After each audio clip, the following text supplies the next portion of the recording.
Hi everyone. Welcome back to Radio Night Crime. Before you drift off, let me know in the comments where you're listening from. If you're enjoying the stories, don't forget to like and subscribe. Now let's relax and jump into tonight's case.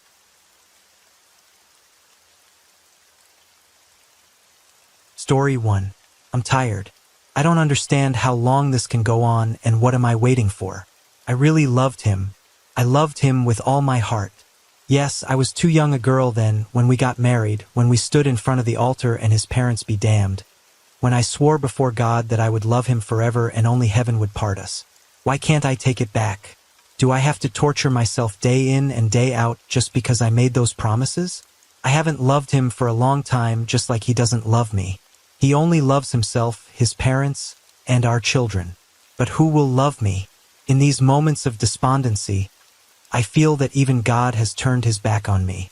How else could he have given me to this family for whom I am nothing, who only remember I exist when they need something? Summer, clean this up. Summer, take out the trash. Summer, damn it. Can you stop stomping your feet so loud? I'm sick of it. I have to tell Will everything. Take the kids and get out of this house. But who's gonna let me go, especially with the kids? Will's dad won't even let me leave the house. I hope I stay alive at least. This entry was made by Summer Inman in her personal diary, which she kept hidden from her husband and his parents. This diary, the one place where she could express her thoughts and not be afraid of being judged or even punished. 1983, Logan, Ohio. In a small American town of only 40,000 people, a new evangelical church called Tabernacle of Faith opens, which none of the residents had ever heard of before. The founder of the church, David Oyedepo, traveled to the town from Nigeria and told the congregation that he had an 18-hour meeting with God, during which the Almighty told him that it was time to free the world from the oppression of the devil through preaching and prayer. David Oyedepo was an extremely charismatic preacher, and that is why the Tabernacle of Faith Church became very popular in Logan. It was at this church that Bill and Sandra Inman met. Bill was already 18 years old at that time and played musical instruments at the church on Sundays. Sandra also attended church with her parents. Sandra recalls that the young musician parishioner very much liked her parents, and they did not hesitate to allow the young people to play a wedding. A year later, Bill and Sandra had a son, Will. According to family traditions, Will was born with his parents, went to church, and when he was 17 years old, then just like his father, met in the Tabernacle of Faith with a very young 15-year-old Summer Cook. Only with marriage young people were not in a hurry and waited until Summer was 18 years old. In 2004, after their wedding, Will's parents insisted that the young people lived with them. Summer did not like this idea, of course, but her husband was very dependent on his father and could not cross him, so she left her parents' house and moved into the house of the Inman family. That same year, another turning point in the Inman family's life occurs. Bill creates his own flock and remodels the family garage, formerly used as a workshop, into a self-proclaimed church. From Summer Inman's diary, Will's father has changed a lot. I literally don't recognize him. Tonight at family dinner, he told us that he hears the voice of God in his dreams, and that he wants to share this revelation with others for their own good. Will himself seems to realize that his father is becoming a religious fanatic. I've seen him roll his eyes, but what can he say against it? Yes, indeed, to some, like Summer, Bill Inman's idea may seem delusional, but locals came to his garage in droves, prayed, listened intently to their leaders' speeches, and even made donations. In 2005, Will and Summer had their firstborn son. They named him Alex, but right after the baby was born, everyone realized that their family was in huge financial trouble. The women were forbidden to work anywhere.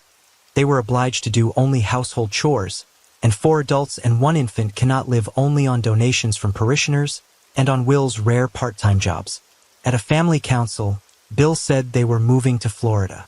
In Florida, Bill and Will did construction work while the women still stayed home and raised baby Alex. From Summer's diary, not much changed with the move to Florida. All day Will and his father disappear at work, and Sandra and I stay home with Alex all day and night. When is Will going to grow up and be on his own? I don't think I can wait for that. Having come to the conclusion that in Florida a lot of money cannot earn, Bill Inman decides to return to his native state. but because of non-payment of taxes, their house in Logan was taken away, and the court ruled a ban on its subsequent redemption. So they moved to a rented house in the countryside Vinton, which is not far from Logan. There, Summer also gives birth to 2 daughters, Kelly and Alana. From Summer's diary, we still don't have any money. Will wants me to have 12 children for him. I sometimes laugh in his face, which he takes offense to, and sometimes even stops talking to me. In 2010, Bill Inman, now officially the leader of Tabernacle of Faith Church, and together with his wife Sandra, they register a non-profit organization called Mercy Ranch. A bright idea is born in his head, to build on behalf of the church a home for orphans, widows, and the homeless. But naturally, there was no money for the idea. However, the new leader found a way out of this situation. He invented a lottery, according to which the winner will win $200,000, and the remaining 99 people will receive no less valuable prizes. The remaining funds would be used to build the house Bill dreamed of. Television and radio ads were run, and Bill himself even went door to door at first, asking residents to participate in the charity lottery. The result was stunning. Bill Inman managed to raise $1 million. The grand prize drawing was scheduled for September 2010, but as you may have guessed, no drawing took place in September. Just like it didn't take place in October or November, Bill Inman simply defrauded the people who trusted him, and he had no plans to return the money to anyone either.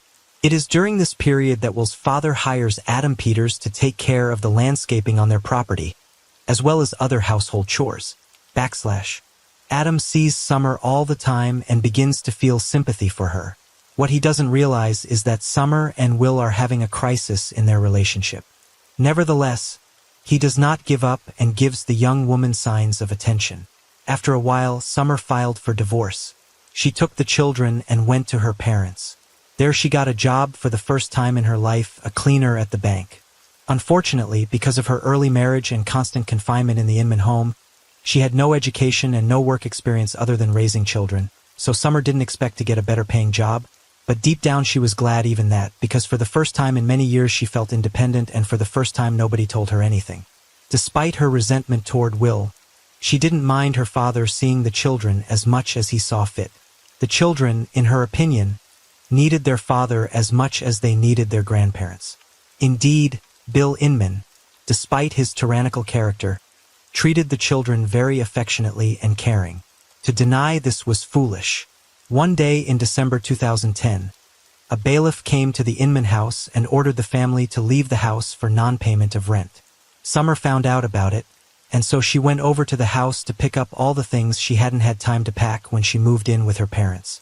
It was scary to show up at a house where she was now considered a traitor, so she called Adam to help her with the packing. When the Inman family saw that Summer had arrived with her new lover, they wouldn't let anyone in the house. They hurled all sorts of curses at them, and promised that all of Summer's belongings in the house would be burned in the backyard. Even the police couldn't help with the conflict, as Will attacked and even beat up a policeman who arrived, while Adam, who was shocked by what he had seen, shouted that he would find him and kill him. That same day, Summer decided to file a report against her husband. In it, she pointed out that Will had never been the same, that it wasn't until after the wedding that he became in complete control of her. Her calls, texts, emails, he even controlled her lunchtime and how much she needed to eat, how much time to spend in the shower, and how much time to be outdoors. Periodically, he even took her phone away from her, and Summer could be out of touch for a week, even with her own parents. He also admitted to her that he wanted to find a second wife, and without hiding from Summer, he registered on dating sites, where he posted intimate photos of himself and openly corresponded with other women. In her diary, Summer often wrote that she wanted to divorce Will, but was afraid. This fear was understandable. Will had warned her numerous times that if she divorced him, he would shoot her. The police took a statement from a frightened Summer, who had harbored the fear for so many years, and came to the Inman home again. When questioned, Will answered yes, he took his wife's phone away from her, but only so she wouldn't talk to her lover 24 hours a day. Yes, he watched her diet, but only because he cared about her health. His answers didn't seem credible to the police, and they forbade him to go near his ex-wife, and he also received a fine and probation for this behavior. The Inman family could not ignore such, as it seemed to them, abuse of their son, and they in turn wrote a response, but already on Adam Peters. In their statement, they pointed out that when he worked in their house, he showed an unhealthy interest in Summer's young children, and that the subsequent presence of children in his company could end badly. Their fictions, of course, were not confirmed. After that, the worst thing in Summer's life happened. Close to midnight, March 22, 2011, Summer was finishing her work at the bank, which is in the heart of Logan. The branch itself had closed by then, and all she had to do was clean up her workspace, dusting and taking out the trash. She'd texted Adam to tell him that she didn't have much time left, and that she'd be home soon. It was already 12 o'clock at night. Summer was late, although she had never been late before. Adam was beginning to get seriously worried. There was no telling what this might be up to. Peters decided to meet Summer. By then, the doors to the ward were locked. No lights were on in the windows, which meant Summer wasn't there. Adam walked around the building but didn't see anyone. So he went to the dumpsters where the young woman was hauling the trash bags that had accumulated all day. She wasn't there either, but near the bins he found Summer's things. Her purse, her cell phone, and her red jacket, which was lying in the grass, a little farther away from her things. There was no time to hesitate. He immediately dialed the phone number of the police. The police arrived and did a search of the belongings, then knocked on the bank and interviewed the security guards, to which they said that Summer had gone home over an hour ago, and they hadn't seen her again. At the glow of the police car's lights, 3 people approached. As it turned out, they were witnesses to the kidnapping. The 2 women were out for an evening jog, and although it was already dark, they saw a white Ford drive up to the bank cleaner's house. 2 men in black masks get out and push the screaming woman into the back seat. At the woman's screams, another eyewitness ran up to the car and tried to save her, but the blonde woman behind the wheel sprayed him in the face with a gas can, and the guy fell down and the car with the kidnappers drove away. The women were without phones, so they immediately ran to the nearest police station, where they interrupted each other very emotionally and tried to recount what they had seen. The police officers on duty only laughed at their story, naively believing that the night runners had made it all up. Who would think of kidnapping a bank cleaner with garbage bags in her hands? But as it turned out, the story was now pure truth, and because of the slowness of the cops, it was now impossible to find Summer on a hot lead. Like I said before, Logan is a small town. That's why the news of Summer's abduction by 3 unidentified men spread through the town overnight. By morning, proactive citizens had organized into groups to search for the missing woman. They scoured parks, vacant lots, abandoned warehouses, but Summer was nowhere to be found. A week before she disappeared, Will Inman tried to contest his child support payments. According to the court order, he was supposed to pay $150 for each child, but since his monthly salary was only $500, he asked that the payment be reduced to $150 for the 3 children in total. Will also asked for full custody of his children, but this was denied by the court. Since Summer was not in contact with anyone because of her long reclusive life, the police suspicions fell only on the Inman family. They were found in the house of Bill's mother in a neighboring town. All 3 said that they had not heard anything about the disappearance, and on the day of the kidnapping they were in Cleveland, where they wanted to find a new home, but unfortunately they never got there, because their car broke down on the way, and worried that they could get stuck at night on a deserted highway until morning, they had to return to Logan. Besides, their past grudge against Adam resurfaced, and they began to blame everything on him. The car breakdown could neither be proven nor disproven, but during the interrogation, the police saw a white Ford in the yard, just like the one described by the witnesses to the kidnapping. At that time, a GPS receiver was taken from the car. During the inspection, it was determined that it had been turned off during the period of Summer's abduction. The police also decided to check the Inman family's cell phones, which revealed that the family had not left Logan that night. Police soon received additional information that at 7:30 a.m. the morning of Summer's disappearance, the white Ford had stopped by a car wash where all 3 of them, Bill, Sandra, and Will, were dry cleaning the interior. The whole family was detained and taken in for questioning. Bill, who was already being led away under the arms of the police, shouted to his elderly mother that they were not guilty of anything, that it was the work of the devil against whom he and his parishioners were fighting. At the police station, the Inmans, as if bewitched, repeated the same thing, and only when it became clear that they had no alibi and they were facing execution, Sandra took the blame. From Sandra Inman's testimony, kidnapping Summer was my idea. It was my idea, and I was driving the white Ford that night. Of course, neither of us planned to kill Summer. I swear it was an accident. On the night of March 22nd, we drove up to the bank where Summer worked and waited a long time for her to finally finish her shift. At about 11 p.m., we saw her near the garbage cans near the bank. I drove up to her, and my husband Bill and son Will, who hid their faces under black masks, pushed Summer into the car. Again, we had no intention of killing her. The only thing we wanted was for her to let us see the kids since we are family. Will, in an act of intimidation, tied Summer's hands and feet with plastic ties to keep her from running away. Apparently, one of the ties he tightened around her neck. He overestimated his strength, and Summer began to choke and her face began to turn red. Will wanted to cut the tie, but he couldn't find a knife, and the knife we were taking with us had gotten under my seat, and when he did find it, it was too late.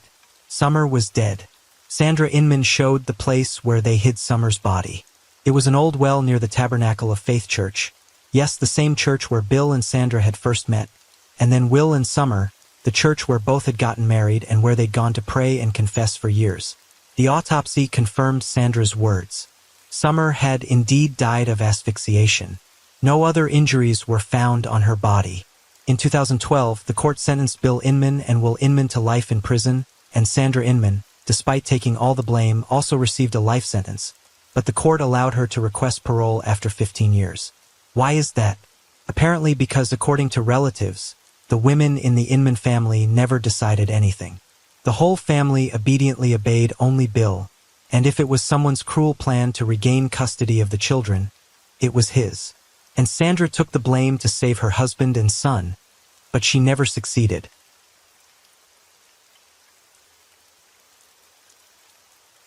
Story 2.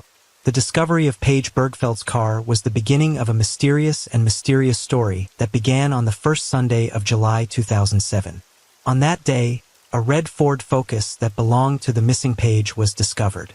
However, the location where the car was found and its condition raised many questions and raised serious suspicions. The car was located in a remote area that Paige did not normally visit.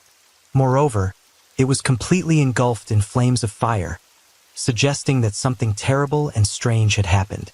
The county district attorney of the county had been looking into what had happened with special scrutiny, and his preliminary findings indicated that the fire around the car was intentional. The conclusion was supported by the fact that nothing else had burned in the area. The unusual incident involving Paige Bergfeld's car was only the beginning of a much more complicated story. June 28, 2007 was a day that will always be remembered by Paige's family and friends. On this ordinary day, the young woman left her 3 children with friend Carol Linder home and left early in the morning. Nothing portended trouble, and no one could have imagined what would soon happen. Paige was a responsible mother and always called or came to pick up her children on time.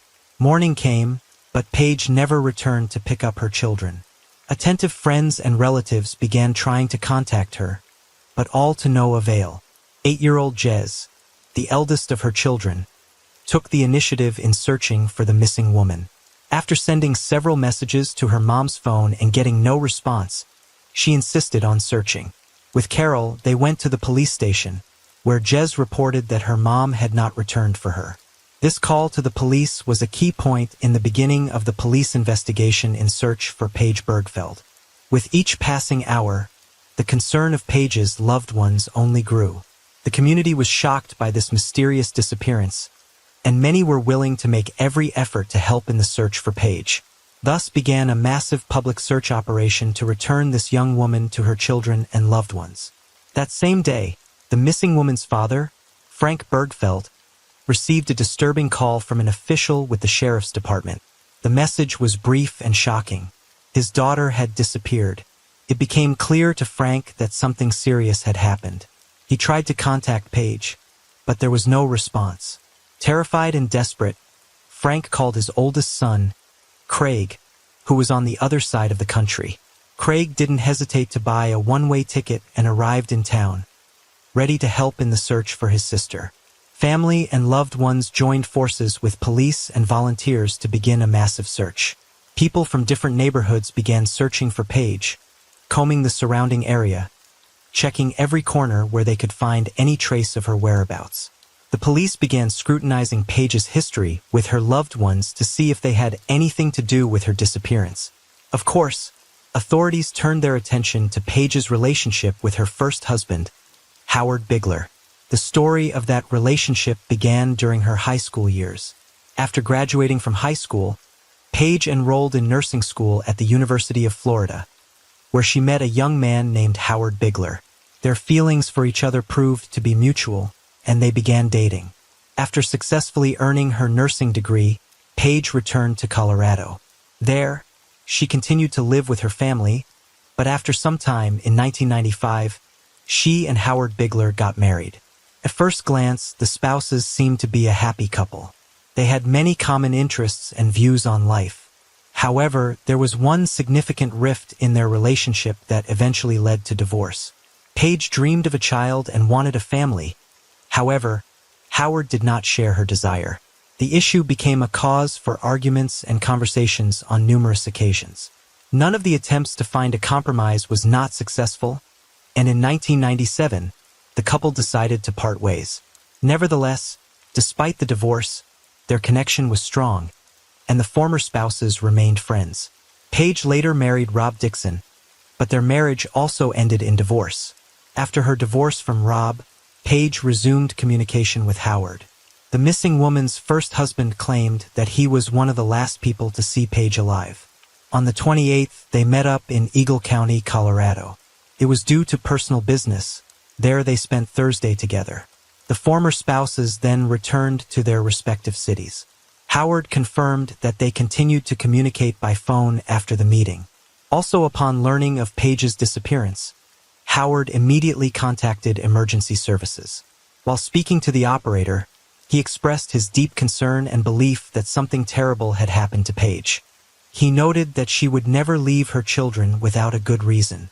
The phone recording was corroborated by cell tower data, showing that on the day Paige disappeared, Howard was in the Denver, Colorado area, which is several hours away from where she disappeared. This gave police officers reason to remove Howard from the list of suspects.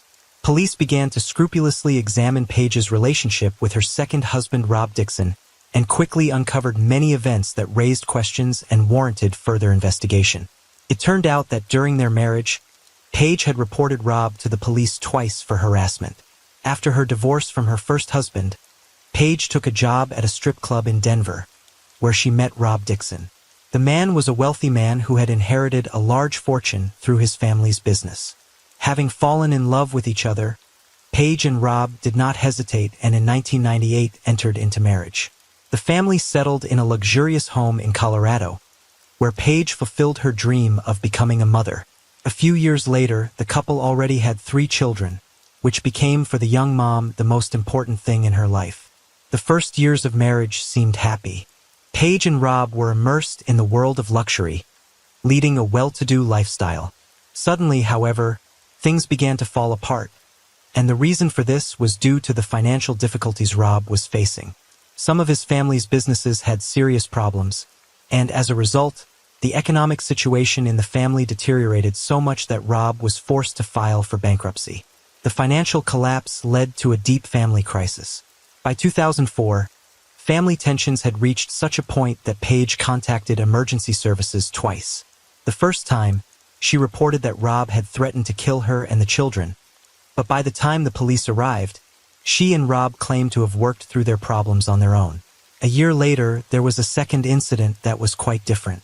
Paige reported Rob for assault, while claiming that he hit her while she was holding her youngest child. This time, Rob was arrested and charged with third-degree assault.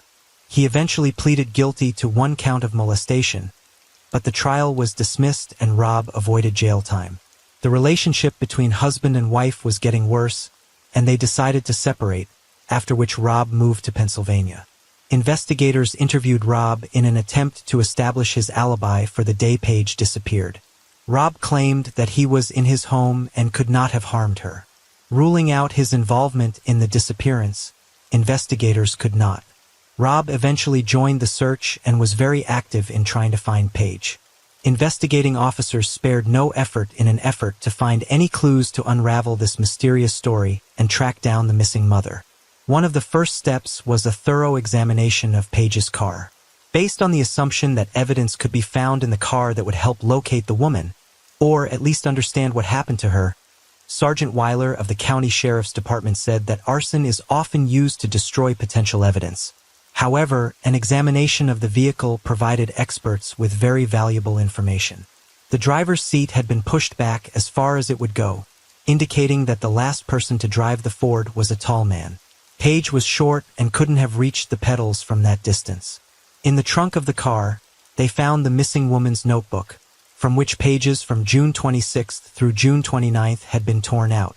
With each passing hour, the search for Paige grew more desperate. A few days after the burning car was discovered, a random driver stopped on a highway southeast of town for tire problems. A checkbook lying nearby caught his eye and he immediately reported it to the authorities. While investigating that stretch of road, medical records, insurance cards, and other items belonging to Paige were also found.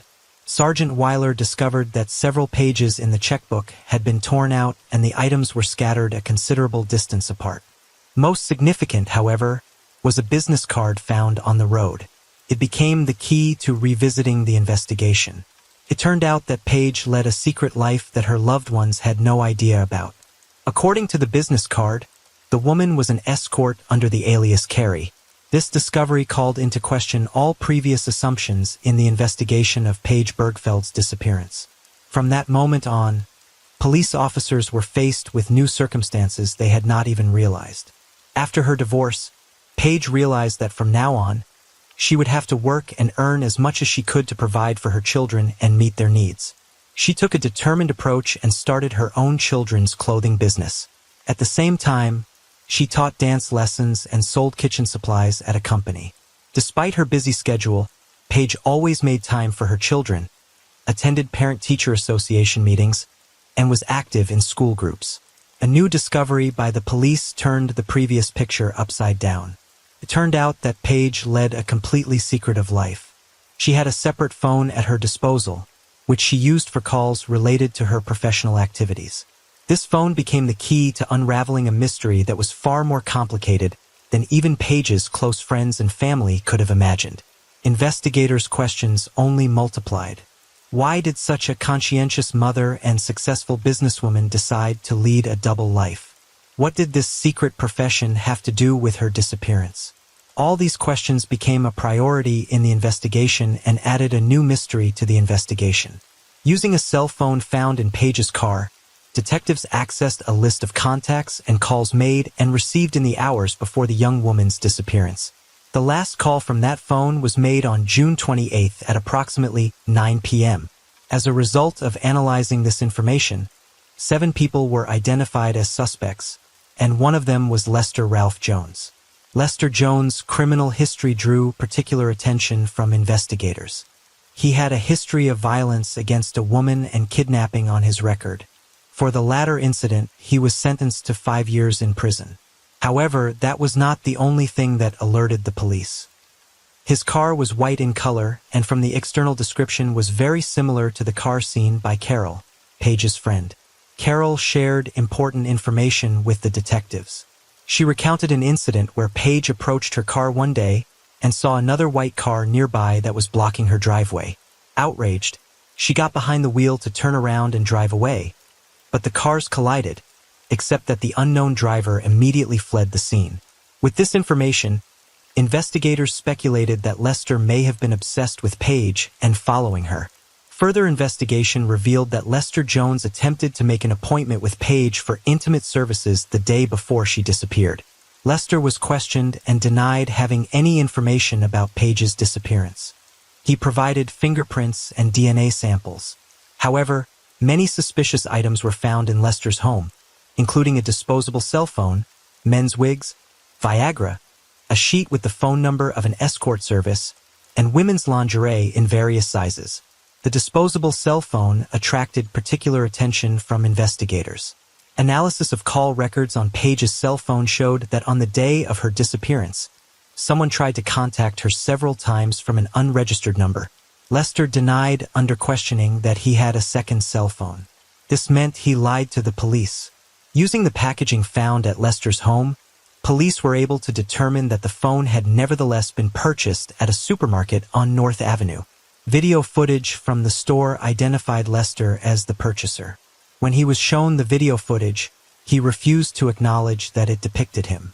As a result of all this, Lester Jones became the prime suspect in Paige's disappearance. With no concrete evidence pointing to his guilt, the police continued to follow him and attempted to find Paige's body in order to have enough evidence to press charges. Case was put on hold for several years, and all the while, the young woman's family and loved ones were at a loss for grief. No one knew what had happened to the young mother, and the search seemed hopeless. As time went on, the hope that Paige would be found alive was dwindling. That all changed in 2012, when a hiker accidentally stumbled upon human remains in a ravine among rocks and bushes in Delta County.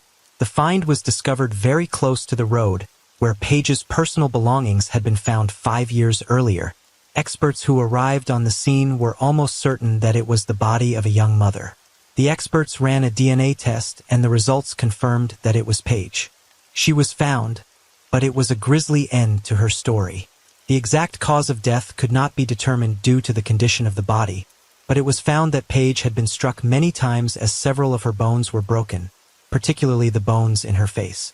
As a result, it was determined that she died from injuries sustained during the beating. This information added to the horrific drama of the story. Paige's body was underground, and due to years of soil erosion, ended up on the surface.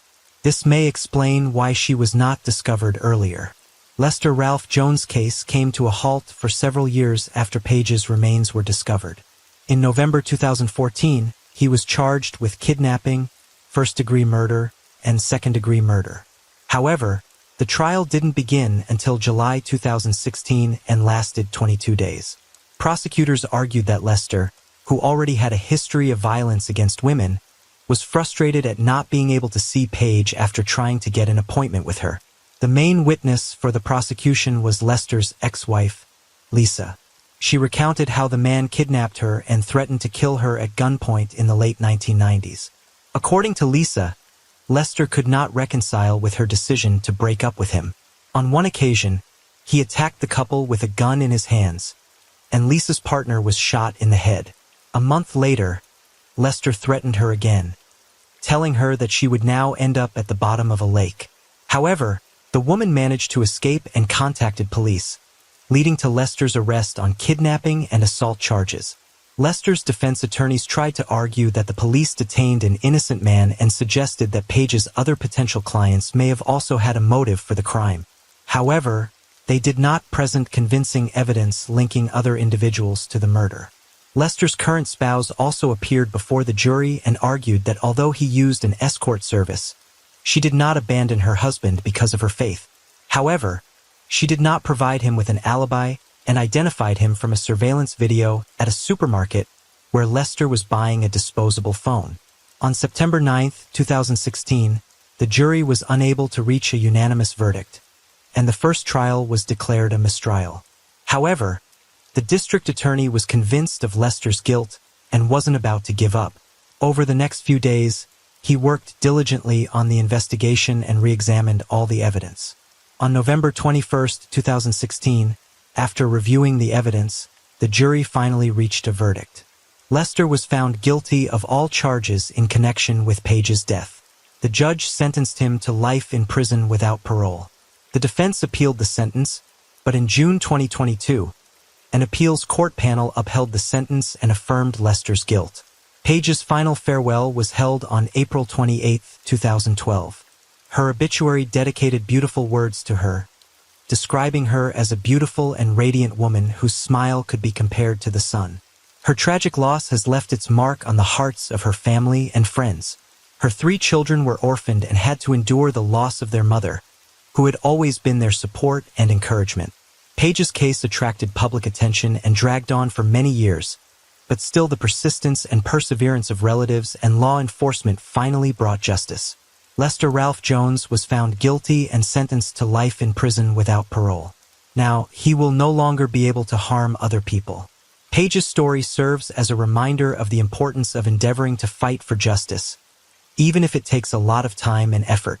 Her memory will live on in the hearts of those who knew and loved her.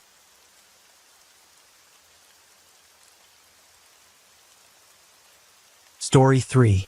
In the spring of 2016, in the quiet town of Fort Worth, located in the state of Texas, there was a brutal and cynical murder that shocked even the most experienced investigators.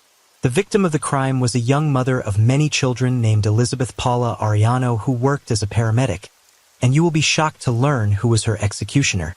The circumstances of the tragedy were so strange that at first the police even put forward the theory that Elizabeth may have voluntarily passed away. However, such a theory did not fit with the testimony of people who became accidental witnesses of the terrible scene. The investigation had to do a lot of hard work to understand everything and send the criminal to the dock. However, given the brutality of the crime he committed, the sentence handed down seemed too lenient and unfair to many. Elizabeth Paula Arellano was born in 1987, August 16th, in the American city of Fort Worth, Texas, where she was destined to live all her short life. She grew up with her two sisters, Alessandra and Giovanna, with whom she was always practically inseparable. Elizabeth's birth father left the family when she was very young. He showed no interest in the fate of his daughter and did not contact her in any way. Soon her mother, Juanita, remarried to a man named Fidel, who adopted her children and treated them as his own. Elizabeth had a very warm relationship with her stepfather, who supported and helped her in everything. The girl studied diligently at school and dreamed of one day becoming a doctor. In high school, she met a guy named Rudolph Arellano, with whom she soon had a romantic relationship. The young man was almost 8 years older than her, which somewhat embarrassed Elizabeth's parents, but they did not interfere with their romance, because the chosen daughter seemed to them a man serious and quite reliable. At the age of 16 years, barely out of school, Elizabeth married her lover legally. The couple, one after another, had 4 children, 3 sons and a daughter. But despite the appearance of numerous heirs, Elizabeth did not intend to become a housewife. She remembered her childhood dream, so Elizabeth graduated from medical school and got a job as a paramedic, planning to get a higher education to become a doctor. The young woman was kind and pious, brought up in Christian traditions. She regularly took her children to church, instilling in them love and compassion for their neighbors. Family and friends characterized her as a very responsive person, always ready to help. From the outside, their marriage with Rudolph seemed strong and happy. But after 13 years of living together, this union began to literally crack at the seams. Rudolph had been jealous of his young wife before, trying to control her in everything, but over time his behavior became simply unbearable. In the spring of 2016, Elizabeth, after another jealousy scene organized by her husband, took the children and moved to the house of her parents. Rudolph made an attempt to reconcile with his wife, but the young woman was tired of tolerating his fits of anger. In addition, she did not want the children almost every day to listen to the parents' scandals. So she gathered her courage and officially filed for divorce. A few days after Elizabeth took the children and filed for divorce, she mysteriously disappeared. According to friends and family, she was in good spirits and, in order to distract herself from family problems and a little divorce, decided after work to go with colleagues to a local club. So, on Friday evening, April 15, 2016, the 28-year-old young mother in the company of her friends went to a fun place. There she danced and had a good time, but did not touch alcohol because she planned to get home in her own car, on which she arrived at the club. Elizabeth returned home well past midnight on April 16th. Having parked the car, she called her friend, with whom she had vacationed at the club that night, and told her that she had already reached home and that she was all right. Elizabeth then hung up the phone, but never entered the house. The next morning, her mother Juanita was very worried when she found her daughter was not home. She knew that Elizabeth was planning to spend the evening with friends, but her daughter should have returned long ago. She couldn't leave somewhere unannounced, and besides, her car was parked outside the house, which meant that Elizabeth had returned from the club. When Juanita approached the car, it turned out that it was not locked. The key was still sticking in the ignition, and inside on the seat were her daughter's purse and cell phone. Naturally, she couldn't leave her personal belongings in the open car like that, which meant that something terrible had happened. The woman immediately called the police, reporting a missing person. The police believed that they would be able to solve the case, as they call it on hot tracks. In addition, there was still hope that Elizabeth was alive, because there was no blood or signs of struggle in the car. But it wasn't that simple. The first thing was to reconstruct in the smallest detail the chronology of the events of that evening and night, to trace Elizabeth's entire route, to find and question all possible witnesses. First, friends and colleagues of the young woman with whom she had spent the evening before her disappearance were interviewed. They gave the exact time when she went home, and later Elizabeth herself called back, saying that she had reached the place safely. In addition, several calls and messages from her ex-husband Rudolph Ariano, who had persistently tried to contact her that night, were found in the missing person's cell phone, but Elizabeth never answered him. Police officers went to Rudolph's house to find out where he was and what he was doing the previous evening and night. According to the man, he had been in contact with his ex-spouse just the night before, and she had promised that she would bring the children to him for the weekend. But afterward, she stopped answering the phone, and he thought she had changed her mind. As for an alibi, Ariano's alibi was questionable. According to him, he sat with a friend at a local bar that evening, and around midnight he returned to his home and went to bed. His friend and several other people, who had been relaxing at the same establishment on Friday, confirmed that Rudolph was indeed there, but where he went afterward, no one could say for sure. The man assured that he had gone home, but as he now lived alone, there was no one to confirm this. Thus, the police were not going to exclude Mr. Ariano from the list of suspects. Besides, he didn't seem upset or worried. It was clear that he and Elizabeth were in the process of divorce, but they had been married for many years. She was the mother of his children, and it was strange that her disappearance had not affected him in any way. On the night of the disappearance of a young mother, a fisherman called the emergency services to report a strange incident he had witnessed. The man said that he was sitting alone with a fishing rod on a bridge, which is part of an interstate highway, when about 4:30 in the morning, he noticed a car drive onto the bridge, stop, and then the driver pulled out something large that looked like a person and threw it into the water. It also appeared to him that something bulky and obviously heavy was tied to this person. Since the fisherman was at a great distance and it was still dark, he could not see details, nor could he see the make and number of the car. In addition, there was a strong wind on the bridge, so the man could not hear anything. Soon another witness was found walking at night with his dog down by the bridge. He did not see what was happening on the bridge itself, but a heartbreaking scream caught his attention. Then he saw something large flying down from the bridge, followed by a splash and then silence. Based on the testimony of witnesses, the police decided to examine the pond near the bridge. A few hours later, divers came across a body with a massive piece of concrete tied to its neck with a rope. The drowned woman turned out to be the missing Elizabeth Ariano. Had it not been for the testimony of a passerby and a fisherman, her body would probably have been discovered very soon or not found at all, because the tide weight did not allow the body to float. Then a version was put forward that the young woman decided to leave her life voluntarily against the background of problems in the family. But this assumption was untenable, because it did not fit with the testimony of a witness who saw how someone threw her into the water, nor with the words of relatives, who assured that Elizabeth made great plans for life and would never do this to her children and parents.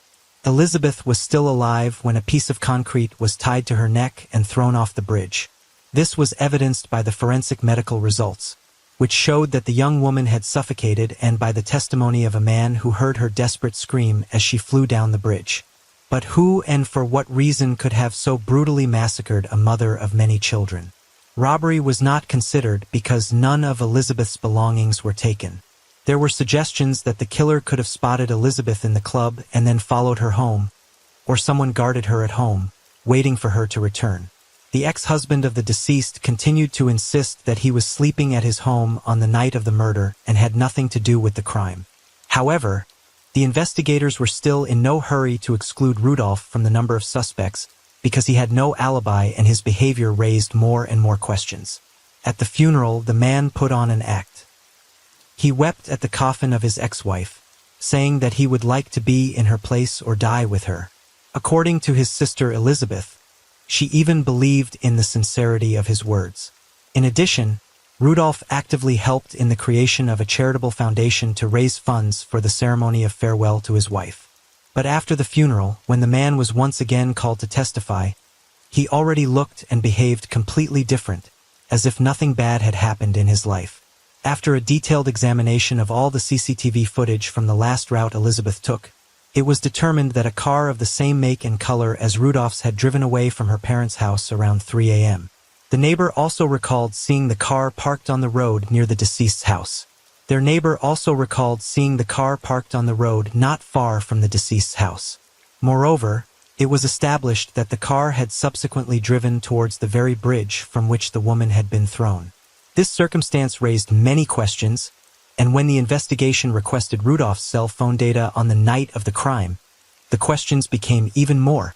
It turned out that the man made several calls that night, first near Elizabeth's place of work, and then near the home of his mother-in-law and father-in-law. He also sent his ex-wife several messages trying to find out when she would return, but his messages went unanswered. Apparently, he had been following her and eventually decided to wait for her return at Elizabeth's parents' house. The police finally had enough evidence to arrest Rudolph as the prime suspect and bring him to the station for further questioning. One of the key witnesses in the case was Elizabeth and Rudolph's eldest son. When the boy was shown the rope removed from his mother's neck, the son stated that he had seen it earlier in the backyard of his father's house and remembered it well because he had played with it. Moreover, the boy also recognized a piece of concrete that had been lying in their garden shortly before after the fence had been replaced. Also, small fragments of this concrete were found in the trunk of the car belonging to Rudolph. The investigation found that the man waited for his ex-wife at her parents' home and abducted her before she could enter the house.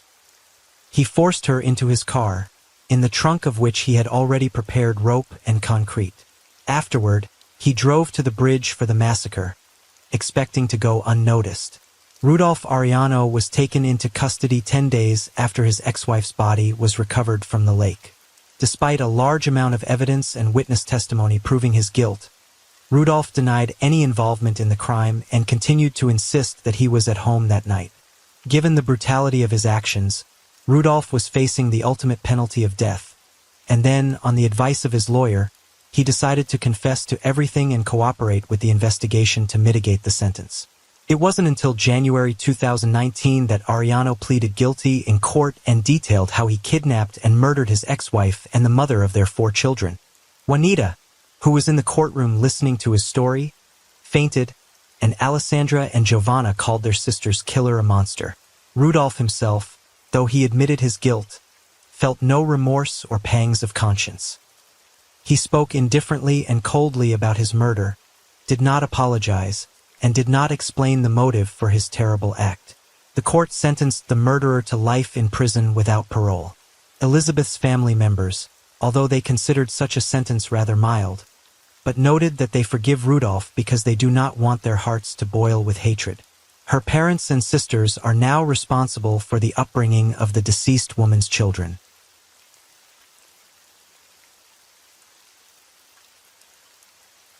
Story 4. Paula Andrea Salazar was born on September 6, 2015, in Venezuela. Her mother, Andrina Bermudos Milan, was from Machorina, Managas. Her father, Leonardo Salazar, was from Tucupitu, a town in the state of Delta Amacero. A year after Paula was born in September 2016, the couple decided to immigrate with their child to Ecuador. They were looking for a better life for themselves and their daughter, a month after moving to Quito, capital of Ecuador. Relationship in the family deteriorated for a number of reasons. Andrina decided to break up with Leonardo and soon moved to Cuenca, the 3rd largest city in Ecuador. She took Paula with her, In Cuenca lived the mother of her best friend, who kindly offered to let her and the girl stay in the house while they found another place to live and work. Leonardo, the girl's father, given the breakup and other circumstances, decided to return to Venezuela, to his hometown of Tucupatu, and after a while immigrated again, this time to Trinidad, Tobago. At that time, Leonardo had already been disabled for a long time. The man's left arm had been completely disabled after an accident he had suffered while driving a motorcycle at a very young age. Since the man could not use his left arm, it was apparently difficult for him to find a good job even in Ecuador's capital city.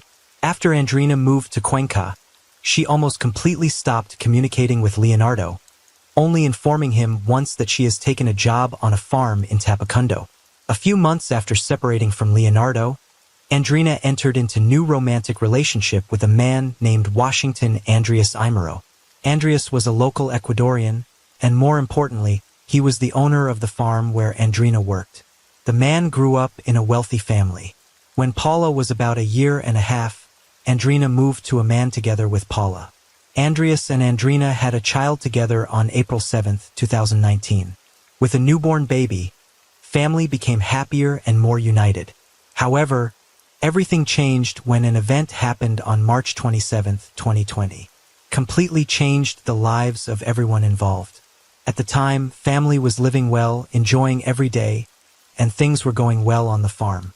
On one such day, as happy as it seemed, Andreas took Paula and by car went with her to the flower plantations. On the way there, girl got very sick. She became dizzy and began to vomit. Andreas had no choice but to stop at a public restroom. As soon as he and the girl entered it, Paula vomited again.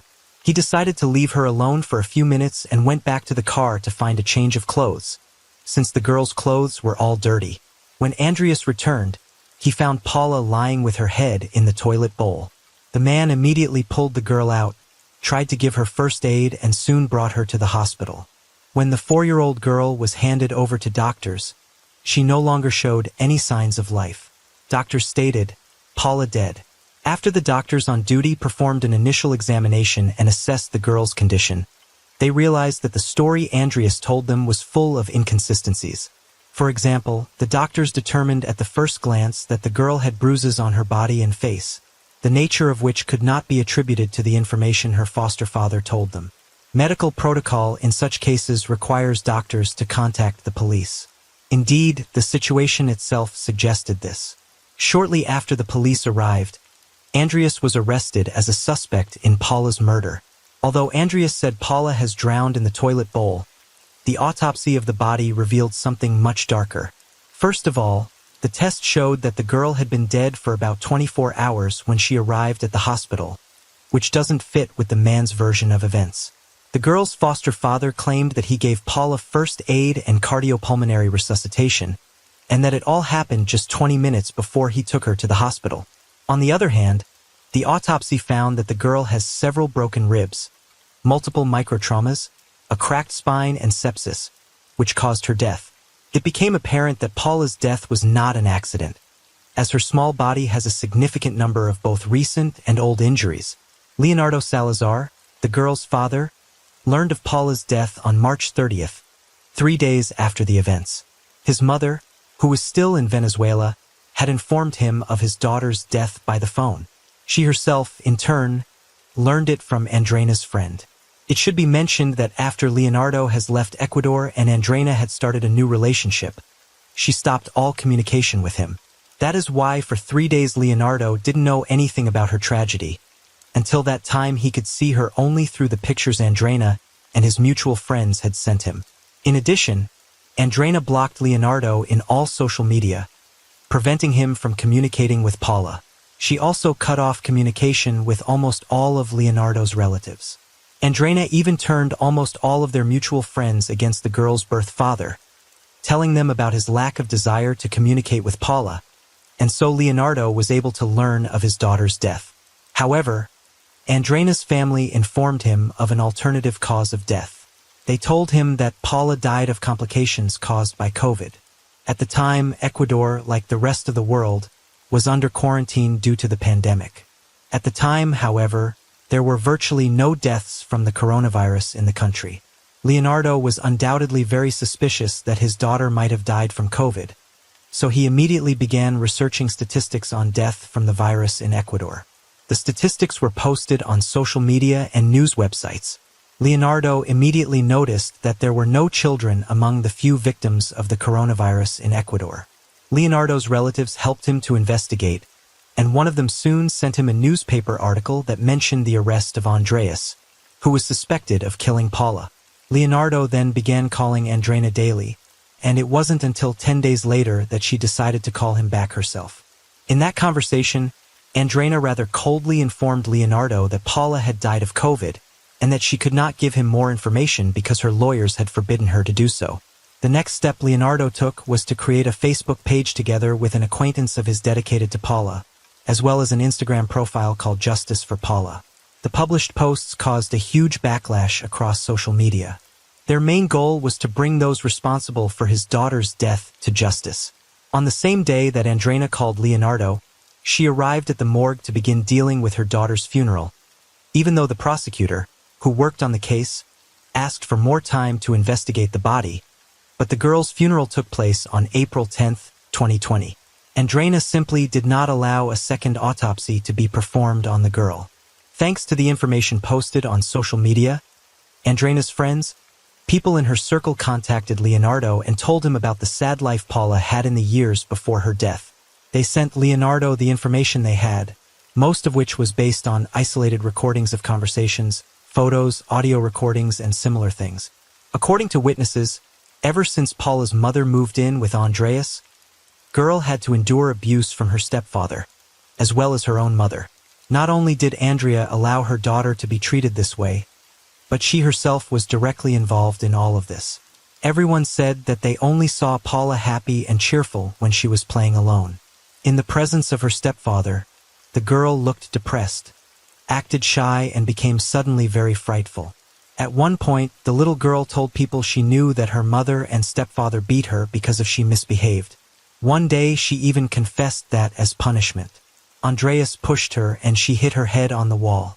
Paula called her stepfather nothing less than a monster and was undoubtedly very afraid of him. The little girl constantly had nightmares, and as a young child she already suffered from insomnia. The couple initially preferred that the girl, who was 2 years old at the time of moving into the stepfather's home, sleep alone. When falling asleep, she often cried, but no one paid any attention to her. In addition, her mother and stepfather forced her to tuck in on her own, without help. Moreover, her mother, Andreina, had been teaching her how to cook since she was 2 years old. This was something out of the realm of reason. Paula was forced to cook her own breakfast and dinners, because her mother liked to sleep in the mornings and take a break from the baby in the evening. She simply didn't want to take care of her daughter. Not only that, Andreina was not bothered by the fact that the girl has to cope with baking oven by herself, despite the dangers.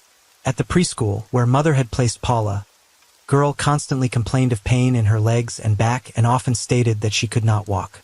Her constant complaints, as well as the bruises on her body, forced the teacher to show her to the doctors at the health center. After an examination, they concluded that the girl was being mistreated in the family. The girl's teachers then called the special police organization so they could investigate the girl's abuse in her family. Officials took up the case and decided to send the girl somewhere she could be safe while the investigation process was underway. As a result, on October 16, 2019, Paula was temporarily transferred to her uncle, Andreina's brother. A hearing on the case was set for December 4, 2019. Unfortunately, the teachers who were supposed to testify never showed up. For whatever reason, they were unable to attend this hearing. As a result, it was decided to schedule a retrial for February 27, 2020. But even this time, Paula's teachers simply did not show up. The court was forced to dismiss all charges against Paula's parents, and then she was returned to her mother. Exactly 1 month later, on March 27th, the girl died. And the exact reason the teachers did not want to attend either of the two hearings is still unknown. It is speculated that Andreina may have bribed the teachers or simply convinced them that although the girl had some problems, the parents were not responsible for what their daughter said about them. After Paula's death, Andreas was placed in protective custody for the duration of the investigation, but he soon appealed this decision. As a result, a hearing was held on June 12, 2020, in which the judge set a restraining order and also determined that the man could be released to house arrest. But during the hearing, which was held via video conference, Andreas announced that he was dropping his appeal at the time Leonardo was still engaged in a social media campaign. He also asked his subscribers for financial support to be able to travel from Trinidad and Tobago to Ecuador. He wanted to file a complaint against Andreina, Paula's mother, before it was too late. At the time, Andreina had not yet been charged and was free. Fortunately, Leonardo was able to obtain sufficient financial aid, as well as free legal advice from two Ecuadorian lawyers, Osvaldo and Alejandro, who unselfishly offered him support and assistance in the lawsuit. Leonardo had to cross the border between Trinidad and Venezuela. He had to risk his life, float on a raft, and then cross the entire border from Nacharan to San Cristobal. He had to book private transfers, since the pandemic had canceled all services and he could not use the usual routes to get to Ecuador. Because of the pandemic situation, all maritime and land borders of Venezuela were closed, so only few regular flights to 4 or 5 countries could be counted in the following months. Once Leonardo arrived in the state of Taquira, he had to cross the border into Colombia over rugged terrain, dangerous in itself. He then took a bus to the town of Ipaliso and continued on, through the hills and plains, to the Rumichic Bridge, the border between Colombia and Ecuador. Then Leonardo took a cab and drove to Quiros. On June 30th, he had a meeting with a lawyer. Immediately upon arrival, father of the deceased girl filed a complaint against the ex-girlfriend, to also be considered as a suspect in Paula's murder. On July 6, 2020, Andreas was indicted and a woman appeared in court, which stated that she should not be remained in custody and the house arrest would be sufficient and that she had to report to justice twice a week. As a result, both Andreas and Andreina were charged with murder. The maximum punishment for which in the Ecuadorian Penal Code was about 13 years in prison. In November 2020, the first hearing in the case was held. At the time, a specific date for the start of the trial was still to be announced. During the hearing, Leonardo's attorney spoke to their concern about Andreina's possible escape, as she had previously attempted to take her own life with pills. They also applied for Andreina to be fitted with an electronic monitoring bracelet. The judge decided to grant the lawyer's request and also reduce the number of days the suspect had to appear in court to once a week instead of 2. However, a few days later, Andreina demanded to reconsider the decision of the necessity of wearing an electronic bracelet. On November 16th, another hearing was held to reconsider these decisions. Undoubtedly, all these details delayed the trial, but fortunately, the judge was able to set a date. It was set for December. The trial of Andreas and Andreina did not receive extensional media coverage. However, much of the information somehow made its way onto social media. And yet, because of the pandemic, which was a major topic in the information field, some of the facts went unreported. The trial began on January 14, 2021. At the time, there still wasn't any decision made about Andreina's alternative ways of imprisonment, and Andreas was held in the Regional Detention Center. The trial was held behind closed doors, and no representative of the media was present. In addition, some of the participants connected to the hearing via video link. According to the doctor who performed the autopsy on the girl, Paula had nearly all of her spinal discs rebuilt. Some of her ribs were broken, and some had already fused. This meant that the girl has broken ribs before, which had eventually healed on their own. She also had nail stigmata, a condition in which the nails grow into the skin, bruises and scratches on her face and body, fluid accumulation in her lungs, scars on her head and lacerations on her colon. According to the assessment, it was the later injuries that caused the infection to develop and gradually lead to sepsis, which ultimately caused death. The autopsy report also confirmed that by the time Paula was taken to the hospital by Andreas, she had been dead for about 24 hours. The amount of internal and external injuries reflected the level of cruelty to which the little girl had been subjected, as well as the level of carelessness shown by her guardians, who had never once taken her to the doctors. On top of this, the girl was malnourished, underweight, and too diminutive for her age, with mineral and nutritional deficiencies. Regarding Paula's injuries, Andreina, the girl's mother, tried to convince her family friends that the child has a lot of psychological problems, that the consequence of these problems was a tendency to self-torture, through which Paula tried to attract attention to herself. According to the girl's mother, when her younger brother was born, Paula began to lack parental attention, stopped sleeping at night, and tried to manipulate everyone through crying. The trial also revealed that in October 2019, when Paula was supposed to remain in her uncle's custody, according to the board's decision, she actually continued to stay at her parents' house and only slept at her uncle's house for a few nights. In other words, the measures taken by the police organization did not have the desired effect. In turn, it was possible to establish that in 2017, only a few months after Leonardo's departure from Ecuador, the girl began to suffer from abuse. It most likely began immediately after Andreina entered into relationship with Andreas. The trial was attended by more than 40 witnesses of the accusing party, who were able to confirm the fact that Paula had to endure abuse for at least 3 years of her short life. At the last hearing, before the judge handed down the verdict, Andreina stated that she took sole responsibility for the child's abuse. The woman claimed that she herself had beaten Paula with a belt and at times with her fists. Through this statement, the girl's mother actually attempted to remove blame from her man. She said directly that he was innocent, that he had nothing to do with it, and that he had never mistreated Paula. Andreina also stated that she chastised her daughter for causing her problems with her new husband. Breaking up with her new husband meant being back on the street and losing the financial stability she could only have around this man. Taking care of her daughter was her last priority. After becoming acquainted with Paula's life situation, the judges were concerned about the couple's newborn son, but it's safe to say that this child, unlike Paula, was never abused. It must be said that Andreas has indeed chosen to exercise his right to remain silent and has never made any statement about the incident since his arrest. By the February 3, 2021, Paula's trial was finished and the couple was sentenced. Both defendants were found guilty of murdering the girl. The maximum sentence for this crime is 13 years. Leonardo's original attorneys and the accusing party demanded exactly the maximum punishment for the perpetrators. But the chief judge decided to take into account an aggravating factor, namely that Paula was only 4 years old, which means that she could not defend herself against her attackers.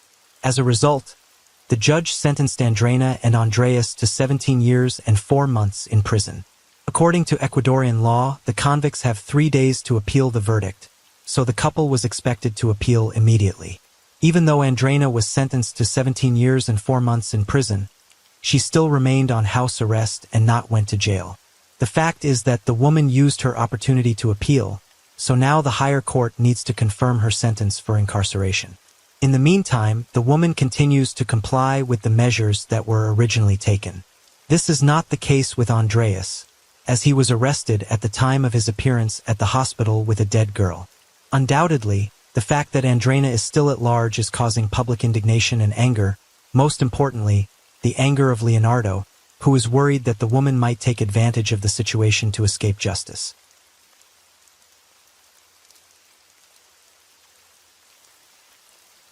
Story 5. Betrayal rarely happens suddenly.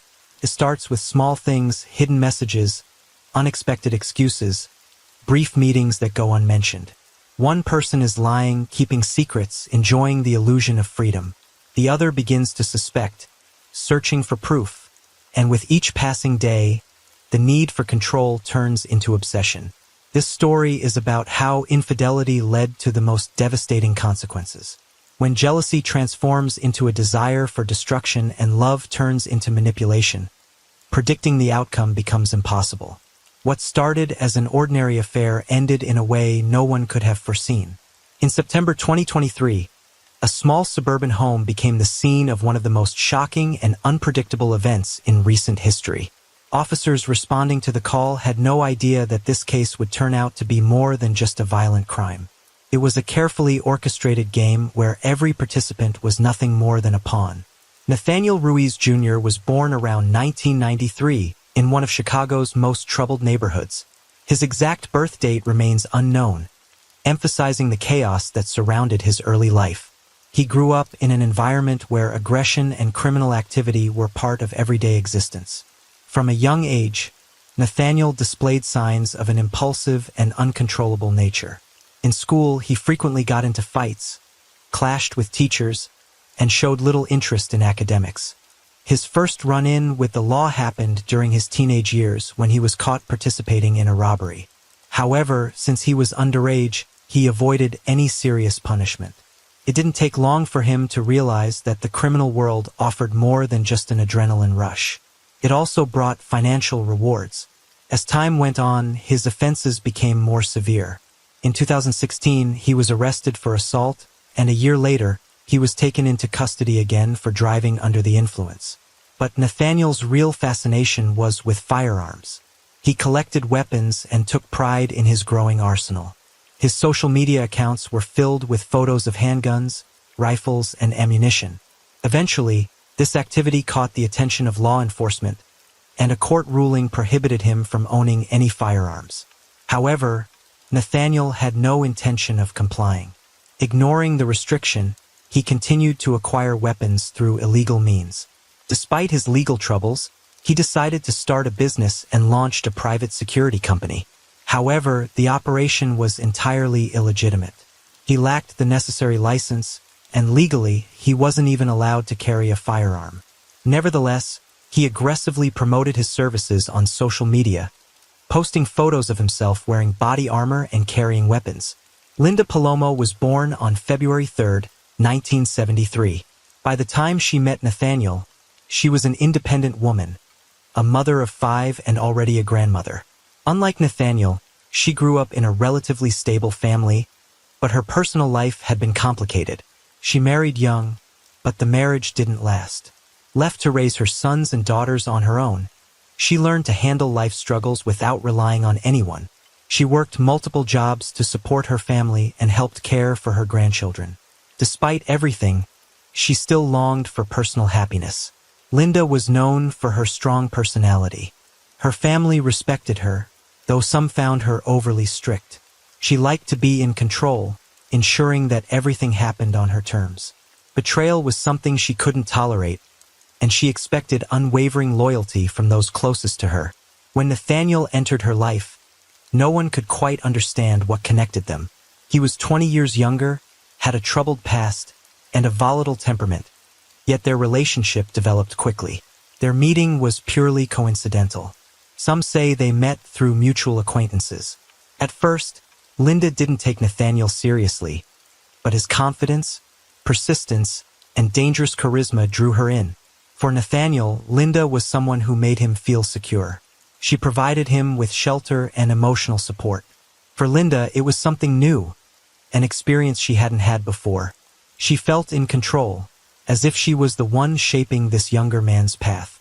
Their connection was unusual, two people so different yet somehow held together by that very contrast. They moved in together, and before long, Linda's sons, daughters, and grandchildren were living under the same roof.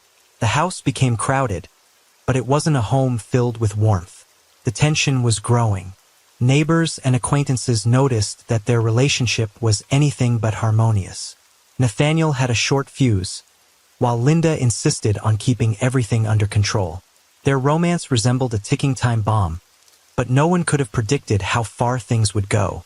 Nathaniel had no intention of giving up his collection, even with legal restrictions in place. He continued acquiring handguns and rifles through illegal sources, making shady deals and exploiting legal loopholes. He enjoyed displaying his strength and took pride in his growing arsenal. He could spend hours discussing calibers, mechanisms, and modifications, or simply admiring his collection. At first, it was just a fascination, but over time, firearms became an inseparable part of his daily life. He carried a handgun even inside the house, often disassembling and reassembling it right at the kitchen table. He left his weapons out in the open, and it didn't take long for those around him to start feeling uneasy. At first, Linda didn't interfere. She didn't care much about what Nathaniel was up to as long as he was bringing money into the house. She turned a blind eye to the fact that his business was illegal and never asked questions. But over time, she began to realize it wasn't just about the money. Nathaniel's behavior was becoming more unpredictable. He would lash out if something didn't go his way, Sometimes he'd lose his temper over the smallest things, someone looking at him the wrong way or speaking at the wrong time. His outbursts came suddenly, but just as quickly, he'd calm down, acting as if nothing had happened. The first to openly express concern was Christina, one of Linda's daughters. She saw what others either missed or ignored. Nathaniel wasn't just an unpleasant person. He was someone capable of anything. Christina never trusted him. She noticed how he talked about aggression, how he carried himself as if he were superior to everyone else. He couldn't stand being contradicted and always made sure he had the final say. But what scared her the most was how easily he could snap. During one argument, he clenched his fist so tightly that his knuckles turned white. At that moment, Christina knew, if he wasn't stopped, one day he would cross the line. The atmosphere in the house grew more and more tense. No one spoke about it openly, but the fear of Nathaniel was becoming impossible to ignore. And this was only the beginning. By 2021, Nathaniel and Linda had been living together for 6 years. On the surface, everything seemed stable, but their relationship had long since lost its foundation. Nathaniel had never been the type to stay loyal to one woman, but now his affairs had become routine. He met people through social media, started new relationships, then quickly moved on to the next. Secret conversations became a daily habit. He used messaging apps, hid his contacts, and meticulously deleted his conversations. He often left the house late at night, claiming it was for work, meetings with clients, or personal matters. Sometimes, Linda would wake up in the middle of the night and find that he wasn't home. He would return in the early hours, never offering an explanation. Nathaniel wasn't afraid of getting caught. He believed Linda either wouldn't find out or wouldn't dare to do anything about it. He was convinced he was in control, but he underestimated her. At first, Linda ignored the changes in his behavior, but over time, she began noticing how often he was gone, how frequently he was texting someone, how suddenly he started paying more attention to his appearance. She didn't immediately put the pieces together, but the suspicion was growing. Her patience finally ran out when she happened to see a message pop up on his phone, one that left no room for doubt. The text hinted at a recent meeting, confirming what she had long suspected. But Linda didn't explode right away. She understood that if Nathaniel was being unfaithful, it meant he felt untouchable. Instead of confronting him, she decided to gather more evidence. She started watching him closely, checking his messages, analyzing his habits. Now she could tell when he was lying, when he was trying to cover his tracks, when he was sneaking off to another meeting. Linda wasn't the kind of woman who forgave betrayal. Her personality wouldn't allow her to simply accept the situation or walk away without consequences. She had no intention of causing a dramatic scene, but she also wasn't going to let Nathaniel get away with it. With each new piece of proof, her anger grew. She saw two options: leave and cut him out of her life, or make him regret every decision he had made. And the longer she thought about it, the clearer it became. She wasn't going to be just another woman he left behind. Linda wasn't about to act on impulse. She knew that a direct confrontation with Nathaniel could escalate into something uncontrollable. So, she chose a different approach. Instead of a heated argument, she started planning a more subtle form of revenge. She needed something that would make his life unbearable, something that would turn the tables and put him in a vulnerable position. She didn't yet know what her next move would be, but she was certain of one thing. Her silence was just the calm before the storm. After months of careful observation, Linda began putting her plan into action. The first step, creating fake accounts. She registered multiple profiles on different platforms, using photos of random people and selecting believable names. Some of these accounts belonged to mysterious women, others to dangerous individuals with questionable backgrounds. Linda studied how online scams worked, learning the techniques used to deceive people and manipulate them into believing something, even if it wasn't true. She built an intricate system where each of her fake personas had a play. One could be a seductress, another someone who knew too much, and a third an anonymous threat. Together, they would create an atmosphere of paranoia around Nathaniel, making him believe he was caught in a dangerous game. To make her scheme more convincing, Linda started researching criminal networks. She immersed herself in learning about underground organizations, studying their intimidation tactics, the language of threats, and the art of psychological manipulation. She read about the mafia, cartels, and underground networks that controlled the flow of illegal money. She studied their hierarchy, communication styles, and even tried to replicate their messaging patterns. But her most powerful tool was her ability to control information. Using specialized software and hidden features on social media, she learned how to track a person's location, access their contacts, and monitor conversations. Before long, she had acquired enough knowledge to make Nathaniel believe in the reality of her deception. Once everything was in place, Linda put her plan into motion. She was the first to reach out to Nathaniel using one of her fabricated accounts. The profile she created belonged to a mysterious woman who seemed genuinely interested in him. Nathaniel didn't suspect a thing. He was used to these kinds of connections and responded immediately, but unlike his usual online encounters, this one took an unexpected turn. After a few days of casual conversation, Linda, posing as her invented persona, began dropping hints that she knew about his past. Her messages contained just enough details to make him uneasy. Then she made the first move toward trapping him psychologically, sending him a message with his real-time location. This was just the beginning, but it was enough to put Nathaniel on edge. Linda had achieved her first victory. He was afraid, but she had no intention of stopping there. The initial scare worked. Nathaniel was getting nervous, but she needed more. She escalated the game by creating even more fake accounts. Now he wasn't just being contacted by strangers. He was surrounded by dangerous figures, Bulgarian mafia members, cartel enforcers, hitmen. Each had their own story, their own motives, their own demands. Messages came from different numbers and platforms. Some were threats, others offered protection, while a few presented him with bizarre ultimatums. One hinted that his survival depended on completing simple tasks. Another suggested that he was already caught in something much bigger and there was no way out. Nathaniel tried to make sense of it all, but there was no logic. Everything seemed terrifyingly real. His behavior started to change.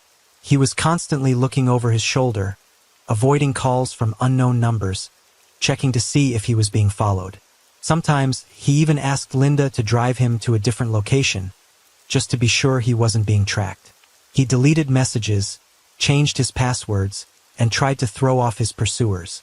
But all of it only deepened his paranoia. Linda knew exactly what she was doing. She could see how fear was eating away at his mind. Her plan was working. Nathaniel was no longer focused on his usual habits. His entire world revolved around fighting a threat that didn't even exist. What he failed to realize was that the real danger was much closer than he thought. In May 2023, a new woman entered Nathaniel's life, Zira. They met at his new job where she was one of his colleagues. At first, their interactions were nothing out of the ordinary. But before long, they began taking an interest in each other. Zira was married and raising 2 children, but her family life didn't bring her happiness. She had a history of infidelity, and meeting Nathaniel was just another chapter in that pattern. She didn't see it as a problem. She believed her personal happiness mattered more than any social expectations. Nathaniel wasn't thinking about consequences either. His relationship with Linda had long since lost its meaning, and his affair with Zira gave him the excitement he'd been missing. It started with lingering glances and subtle hints, but soon they were talking constantly. Linda had been keeping tabs on Nathaniel for a long time. The moment he started interacting with Zira, she noticed. At first, she didn't think much of it. His brief affairs weren't news to her, but soon she realized this time was different. Their messages quickly escalated beyond casual flirtation. Nathaniel told Zira he loved her, that he dreamed of a future with her. She said the same. They made plans, imagined a new life together, and spoke as if everything would change one day. Linda read each message, one after another, unable to believe her eyes. She was consumed by humiliation. She had spent months weaving an elaborate scheme to keep Nathaniel under her control, forcing him to live in constant fear. And yet, despite everything, he was still living his life, completely oblivious to her efforts. This wasn't just betrayal. It was a mockery of her power. Linda could no longer stand by and watch. It was no longer about controlling him. It was about making him pay. She escalated her psychological game, introducing a new wave of threats. This time, the characters were even more menacing, even more persistent. The supposed mafia figures warned Nathaniel that he was in grave danger, that he was playing with fire. The message was clear. His involvement with Zira had to end immediately. But this time, he wasn't afraid. Everything he had endured over the past months had numbed him to fear. He believed he had already survived the worst. And besides, he was too consumed by his feelings for Zira to walk away now. For the first time, Nathaniel wasn't just hiding his affair. He was fighting for it. Linda changed her approach. She realized that if she wanted to break Nathaniel completely, she couldn't just target him. She had to go after Zira as well. The first step was planting fear in Alberto, Zira's husband. Using fake accounts, she sent him cryptic messages hinting at his wife's infidelity, attaching photos, and fueling his suspicions. When that didn't have the desired effect, she escalated her tactics, this time with direct threats. Alberto began receiving anonymous letters warning him that his family was in danger, that his loved ones could get hurt. Linda knew that fear for his family would force him to take action. The pressure worked. At first, Alberto tried to ignore the threats, but soon, the unease took hold.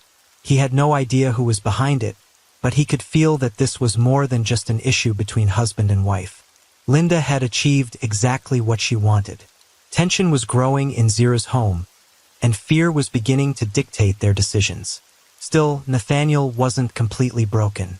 Despite the paranoia Linda had planted, despite the relentless pressure from the fabricated criminal organizations, he still clung to Zira.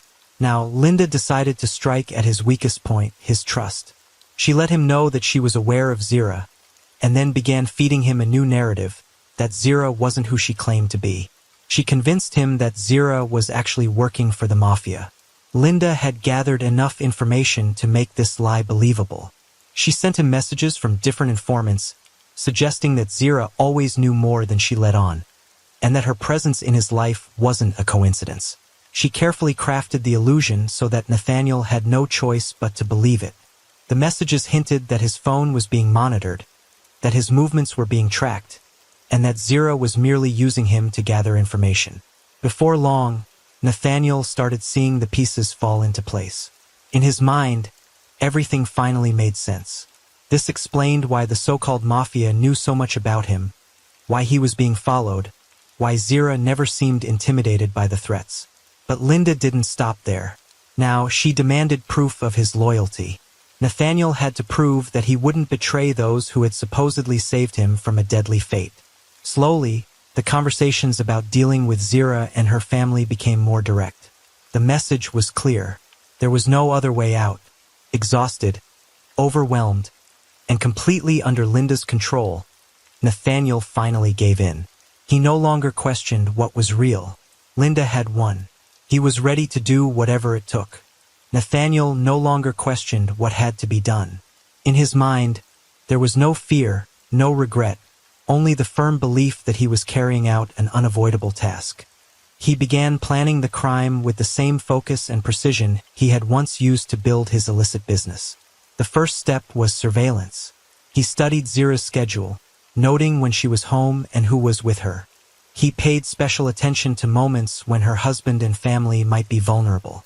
He examined the entrances to the house, mapped out possible escape routes, and spent several days tracking their movements, memorizing every detail.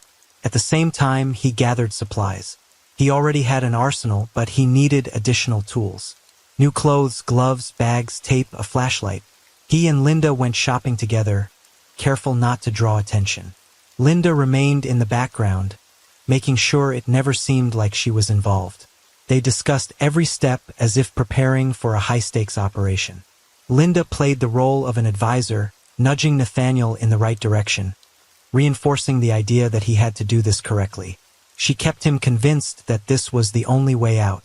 By the time everything was ready, Nathaniel had stopped thinking about consequences.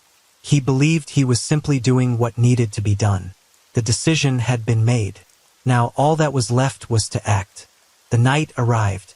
The plan was about to become reality. Linda showed no sign of nerves, behaving as if she knew nothing. Late that night, they drove toward Zira's house. Linda was behind the wheel, driving calmly as if running an errand. She asked a few times why he needed to go there, but Nathaniel didn't answer. He didn't care what she thought. His focus was locked on his target. When they arrived, Linda stayed in the car while Nathaniel stepped out and walked toward the house. He already knew the front door would be locked, so he went around to the backyard, broke a window and slipped inside. The sound of shattering glass woke Alberto. He got out of bed and went to check the noise. At that moment, Nathaniel fired, but missed. Alberto immediately realized this wasn't just a break-in. He spun around and ran toward the hallway, trying to reach his family's room, hoping to shield them from the intruder. But Nathaniel caught up with Alberto in the hallway. A few shots rang out, and Alberto collapsed to the floor before he could reach the door. The house fell silent, broken only by Nathaniel's heavy breathing. Hearing the gunfire, Zira barricaded herself in the bedroom with her family. She held them close, unsure who had come for them. Nathaniel tried to force the door open, but it held, so he aimed at the lock and fired. The bullet tore through the wood, striking Zira. She stopped moving. The door swung open. The room fell into a stunned silence. The last sounds the neighbors heard were short and muffled. It was over in minutes. Nathaniel surveyed the house. He overturned furniture to make it look like a robbery gone wrong, scattering items to stage a struggle. Then he walked back to the car where Linda was waiting. She didn't even ask how it went. They simply drove away, leaving chaos behind. For a brief moment, silence filled Zira's home, but not for long. Neighbors, alarmed by the sound of gunfire and breaking glass, quickly called the authorities. The call came in around 4 a.m., and within minutes, officers arrived at the scene. They found signs of forced entry and moved inside. The scene before them left no doubt. This was no random act of aggression, but a meticulously planned crime. Nathaniel's first mistake was failing to cover all the details of the staged robbery. Nothing valuable was missing, and the evidence pointed to a deliberate attack rather than a break-in gone wrong. Even the scattered items did little to convince investigators that theft had been the motive. But the biggest mistake? It didn't take long for police to connect the crime to someone with a motive. By morning, detectives were already looking into Zira's personal connections. Everyone at work knew about her affair with Nathaniel. Colleagues described their relationship as more than just a casual fling. They had talked about a future together. Nathaniel's name quickly became the focus of the investigation. As detectives dug into his background, they uncovered a long list of prior offenses, illegal dealings, and a well-documented obsession with weapons. Everything pointed straight to him. While the police gathered evidence, Linda kept playing her game. She continued messaging Nathaniel under the guise of the mafia, reassuring him that everything was going according to plan. She fed him the illusion that he was being protected, that as long as he followed instructions, he would be safe. She made sure he believed one thing above all, that the authorities would never be able to prove his guilt. But the investigation was moving too fast. Detectives started digging into Nathaniel's recent activity and uncovered several inconsistencies. When they examined his calls and messages, they found that in the past few months, he had received an overwhelming number of threats, not from real criminal organizations, but from newly created anonymous accounts. This raised new questions. If the mafia was truly behind this, why did all the evidence point only to Nathaniel? Why were there so many coincidences? What if the threat wasn't real but carefully staged? These doubts became a turning point in the case. For the first time, investigators began to suspect that there was more to this story than just a gang-related crime. As the investigation neared its conclusion, Nathaniel realized he was running out of time. He knew the police were closing in, and his arrest was inevitable. Panic set in when he noticed that he was being followed. He tried convincing himself that the mafia would step in and protect him, but deep down he knew the truth. Desperate for help, he turned to his mother. They met in a secluded spot, away from prying eyes. He told her he was in danger, that he was being accused of a serious crime, that he needed to disappear.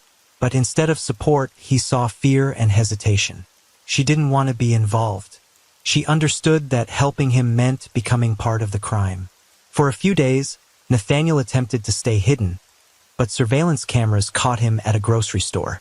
He wasn't alone. Linda was with him. As soon as the police confirmed their location, a pursuit began. Patrol cars surrounded the area, but Linda and Nathaniel managed to get onto the highway. He was behind the wheel, and she sat beside him, watching the chaos unfold. The real question now was who was truly in control. Nathaniel believed he was the one steering the situation, but in reality, everything was unfolding exactly as Linda had planned. The police had been chasing them for miles, but Nathaniel had no intention of stopping. He gripped the steering wheel, pushing the car faster, weaving through traffic, determined to escape. Adrenaline overpowered his fear. Linda sat beside him, eerily calm. She didn't tell him to stop. She didn't scream or beg him to surrender. She just watched, as if she already knew how this would end. They sped onto a congested stretch of highway. Nathaniel tried to swerve around a truck, but lost control at the last moment. The car skidded, slammed into the guardrail, and flipped multiple times before coming to a violent stop. When officers approached the wreckage, the inside of the vehicle was eerily silent. Nathaniel was still in the driver's seat, a gun in his hand. Linda was beside him, lifeless. In the final moments before the crash, he had fired at her, then turned the weapon on himself. Investigators later examined the scene, trying to understand why he had done it. Was it an act of revenge? A final outburst of rage? Or had he realized, in those last few seconds, who had truly been behind everything? Had Linda confessed to him during that final ride, revealing that it had all been her doing? There were no answers. The only two people who knew the truth were gone. But the investigation didn't stop with their deaths. Detectives combed through their recent movements, phone records, and messages. At first, police believed Linda had been a victim, a woman caught under the influence of a dangerous man. But the deeper they looked, the clearer it became that the real story was something else entirely. The key breakthrough came from analyzing Linda's devices. Her laptop and phone contained archives of messages, dozens of fake accounts, and logs of visits to sites linked to surveillance tools and social engineering tactics. It didn't take long for forensic experts to piece it together. Linda had orchestrated the entire web of threats, making Nathaniel believe he was being hunted by a criminal syndicate. Even more damning were her own messages, where she meticulously directed his actions, pushing him toward an inevitable conclusion. Logan records, IP addresses, and chat histories all pointed to her as the mastermind behind the entire scheme. She hadn't just preyed on Nathaniel's fears, she had carefully led him down a path of destruction. The recovered files revealed that this manipulation had been happening not for weeks, but for over a year. This wasn't an emotional breakdown or a crime of passion. It was a meticulously constructed plan. She had studied psychological manipulation, researched surveillance techniques, and tested different ways to control a person's mind. When the truth came out, the case took on an entirely new dimension. What had initially looked like an act of jealousy turned out to be something far more chilling, a calculated psychological game where Linda had been the true orchestrator. The ultimate irony was that her own deception led to her downfall. She had sought to control everything until the very end, but in the end, she became the victim of the very illusion she had created. She had pushed Nathaniel to commit crimes, convinced him to believe in a fabricated reality, and in the final moment he turned against her. The case was officially closed, but the lingering questions remained. Did Nathaniel realize the truth before it was too late? Or did he die still believing he was a pawn in a war that never even existed? There were no answers, only the undeniable fact that the most dangerous weapon isn't a bullet or a blade. It's a lie powerful enough to destroy a person from the inside.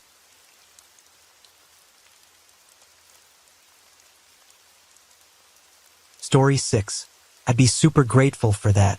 Let's get started. In abusive relationships, one person often exhibits cruelty, aggression, and disrespect toward the other, whether a partner, spouse, relative, or colleague. Those who act overtly in such ways are often dismissed as just hot-headed or unable to control their emotions. However, the more dangerous form of abuse is the hidden kind, where others don't even suspect it, believing the family to be perfect until a tragedy occurs. The relationship between Alsu Sabashnikova and Timur Prokhorov was seen by everyone as a model of true love, understanding, and mutual support. They both grew up in the small rural community of Malexiskoj and met during their school years. After years of dating, they seemed destined for each other. The couple had a grand wedding with relatives coming from all over the region, but just 3 days after the celebration, the newlyweds were buried in the same grave at the local cemetery. What happened? Let's break down this complicated case. Alsu Sabashnikova, later Prokhorova, was born on January 4, 2001, in the village of Melex, located in the Tukovsky district of the Republic of Tatarstan. She was the youngest of 2 children. Alsu grew up alongside her older brother, Ruslin, who always looked out for her and protected her. When the children were still in school, their parents divorced, and the siblings stayed with their mother, Ilfira Shariva.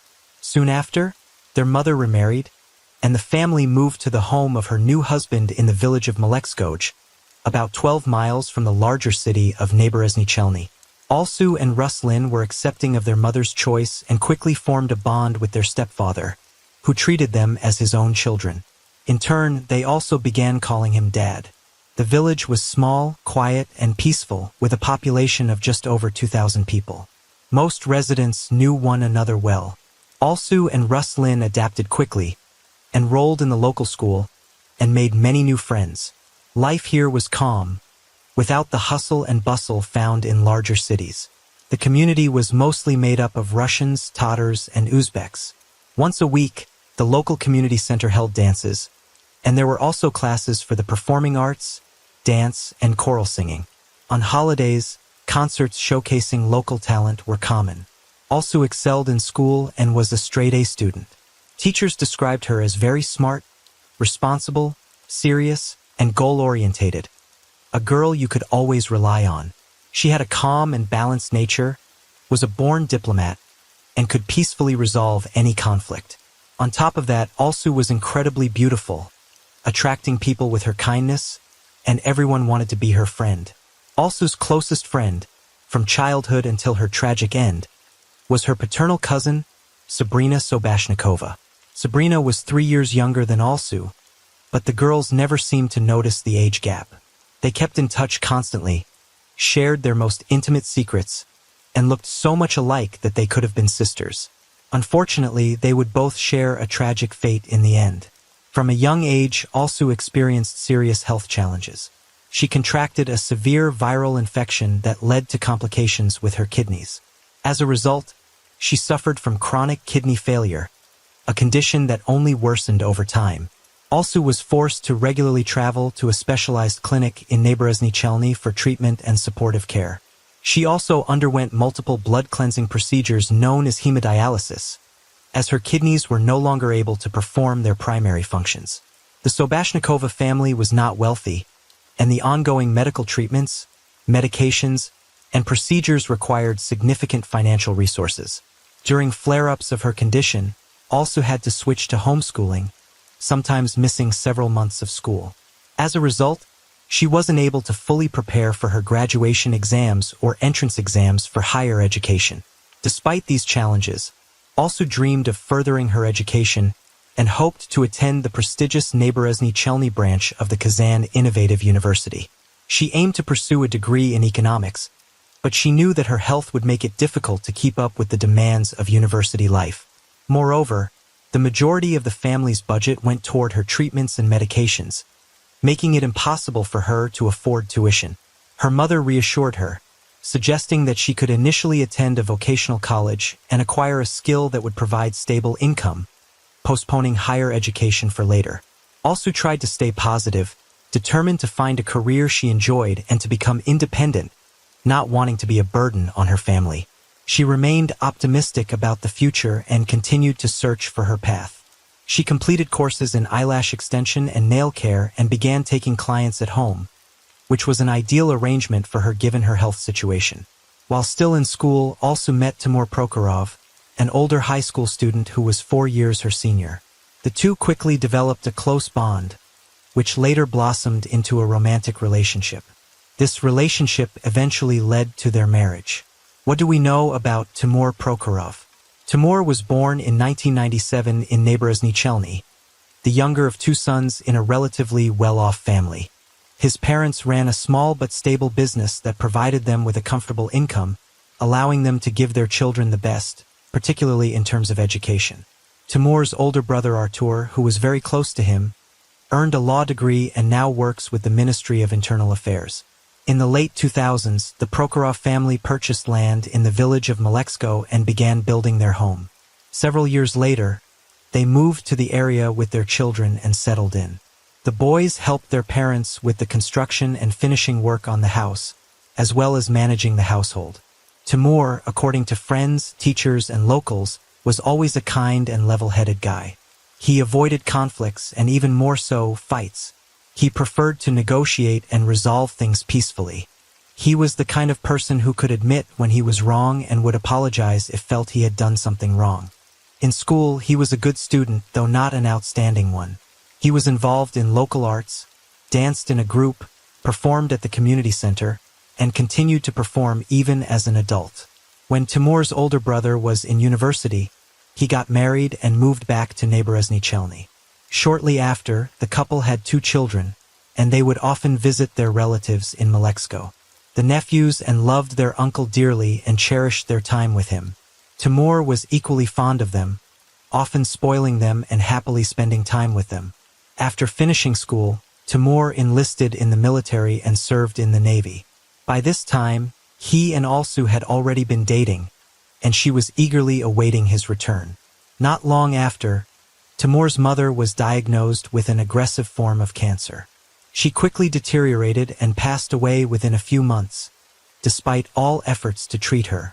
A year later, Timur's father remarried, and his new wife was soon welcomed into the family.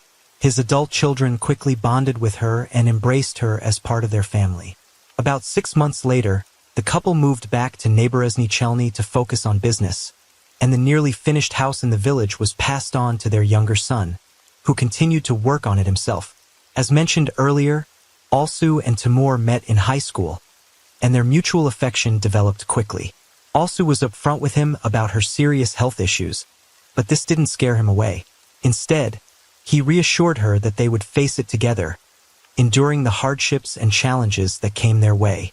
After returning from military service, Timur continued his studies and later started working at his family's company. He earned well enough to support not only himself but also Alsu. However, Alsu didn't want to be a burden on anyone, so she continued to work hard from home. Unfortunately, due to her condition, she had to stop doing nail extensions as she could no longer work with most of the materials. Timur was incredibly caring toward Alsu. He drove her to Naborozni Chelny and Kazan for her medical checkups, treatments, and therapies. He took care of her, always looking out for her and cherishing her deeply. He also got along well with Alsu's mother, who accepted him as her own son. In 2018, Alsu's health began to deteriorate rapidly. Her kidneys were failing, and she was no longer able to live without regular dialysis. The only chance for her survival was a kidney transplant. The perfect match was her own mother, who could be her donor, but the surgery and subsequent treatment were incredibly expensive, and the family simply didn't have the funds. Elias was in a precarious position, teetering between life and death. Due to severe swelling, her face became nearly unrecognizable. She was deeply distressed by the situation, especially her appearance, and didn't want Timur to see her like that. She even tried to stop him from visiting her in the hospital. However, Timur refused to listen to her, insisting on staying by her side. The news of Alsu's grave condition and the urgent need for an expensive surgery quickly spread through the town. Concerned neighbors decided to help in whatever way they could. A charity concert was organized at the local community center, and all the funds raised were donated to Alsu's family.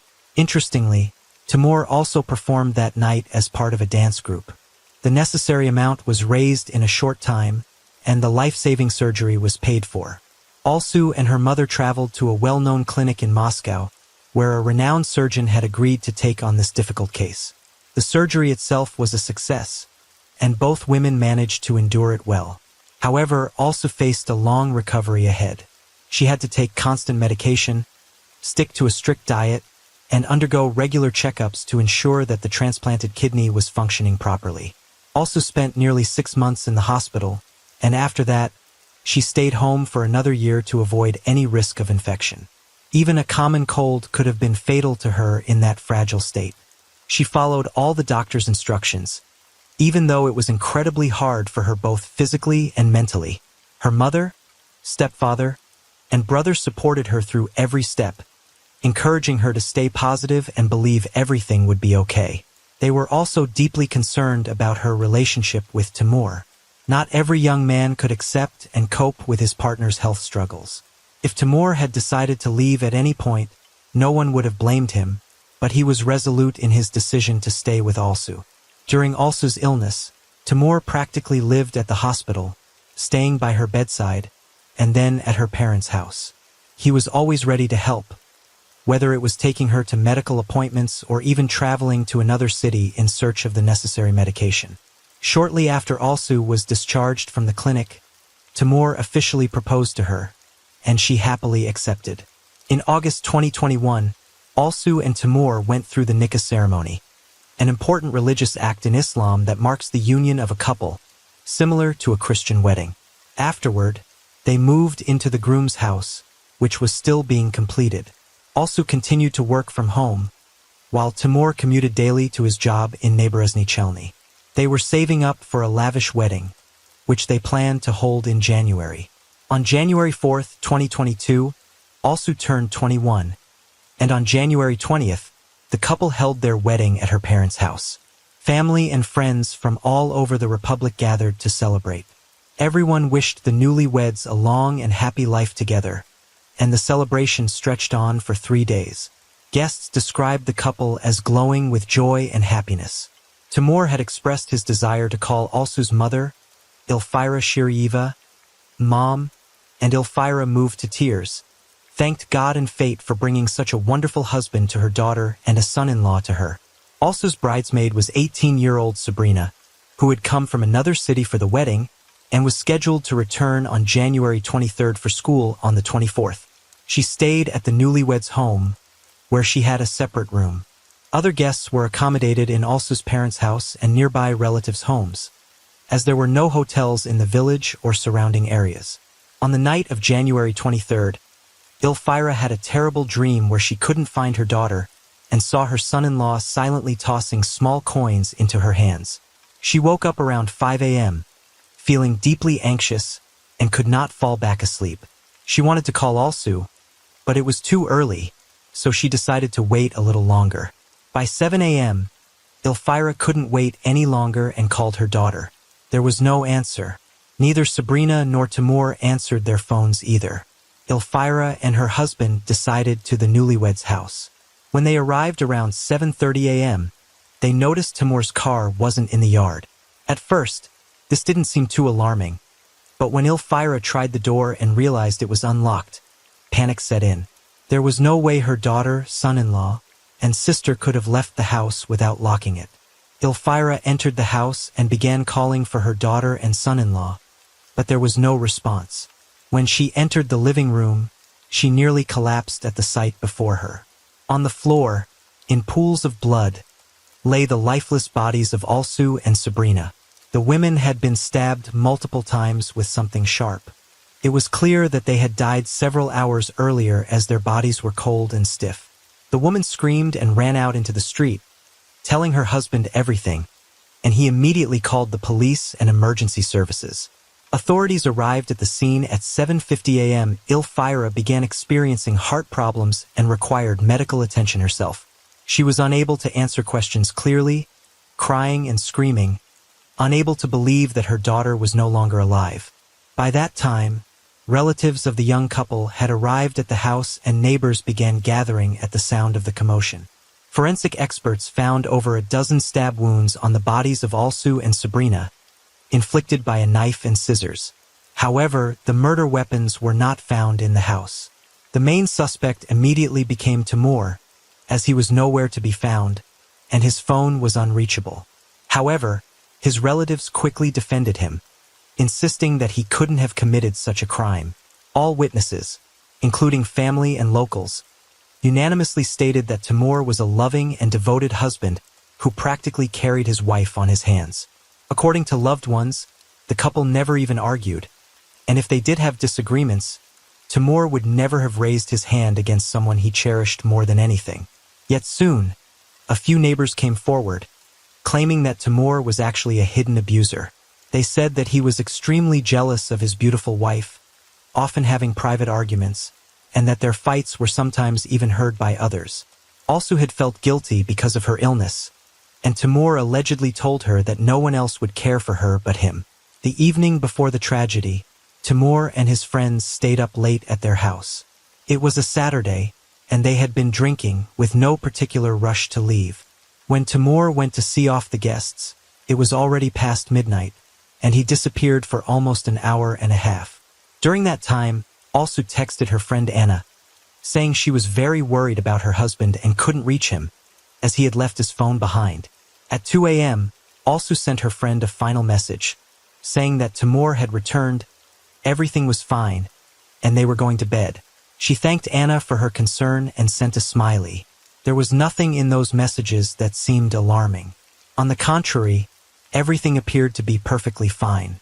Investigators speculated that Timur may have become jealous of someone Alsu had been in contact with, and upon returning, he had a heated argument.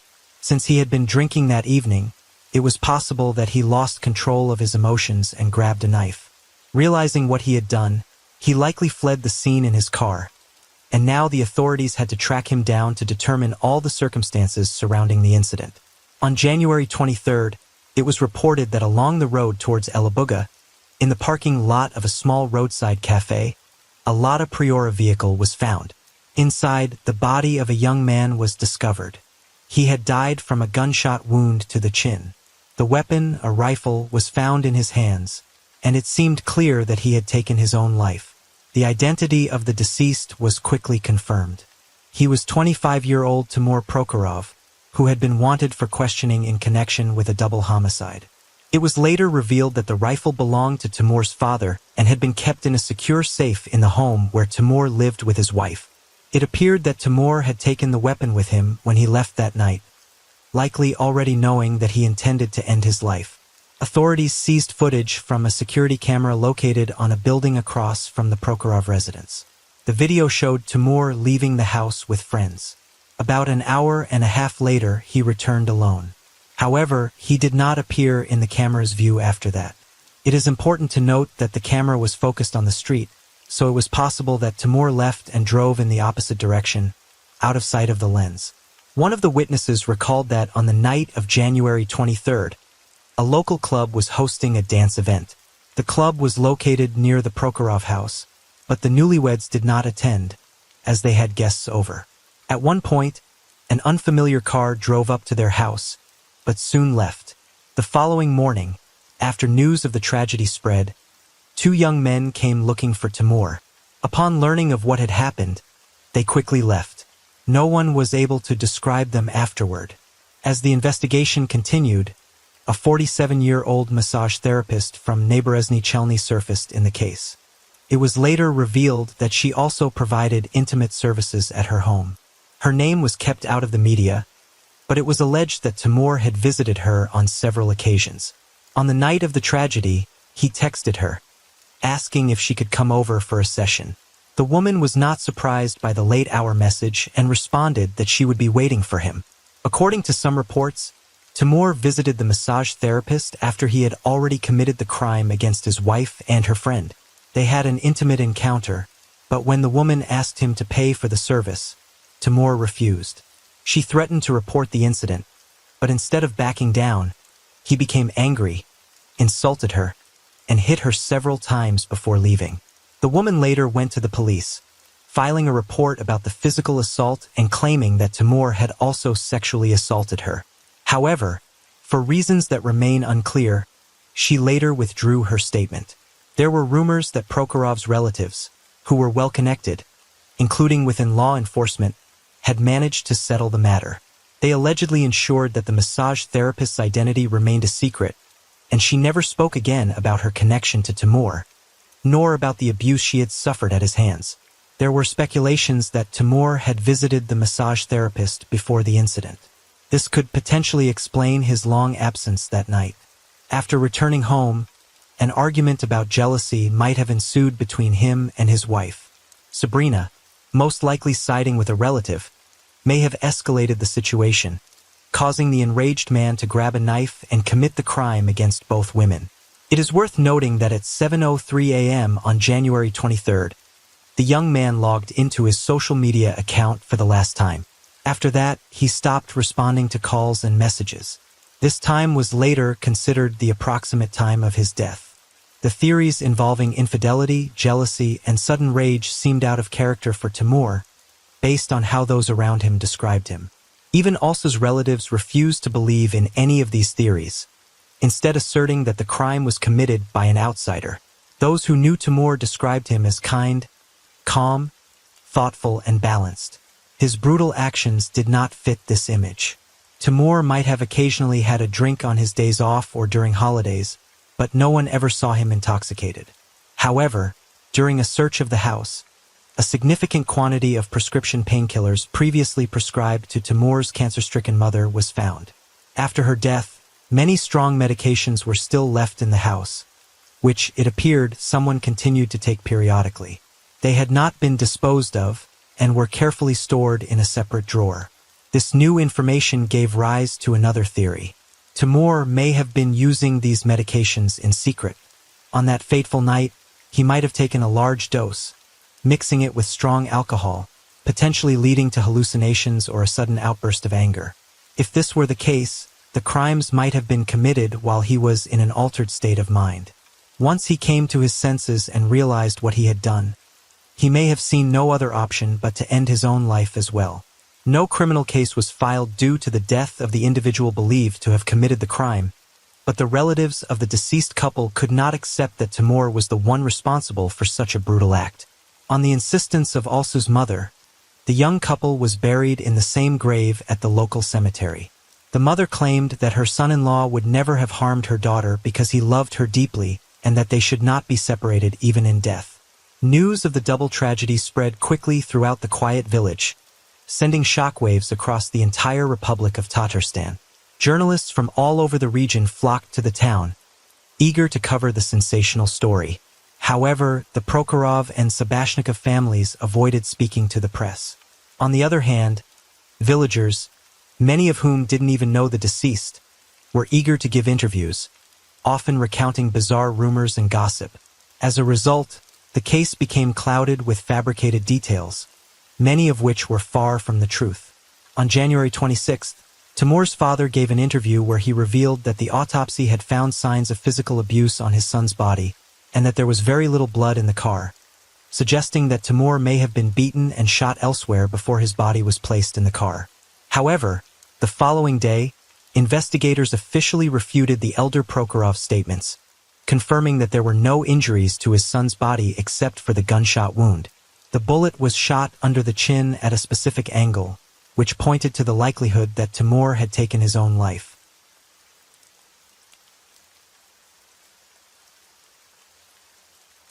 As the rain falls and the night deepens, thank you for being here with me at Radio Night Crime. True crime stories remind us of life's mysteries and the need to stay aware, even in the stillness of the night. If you enjoyed tonight's story, don't forget to like, share, and subscribe. Let the sound of the rain lull you to sleep, and until next time, stay safe, stay curious, and let the night keep you company.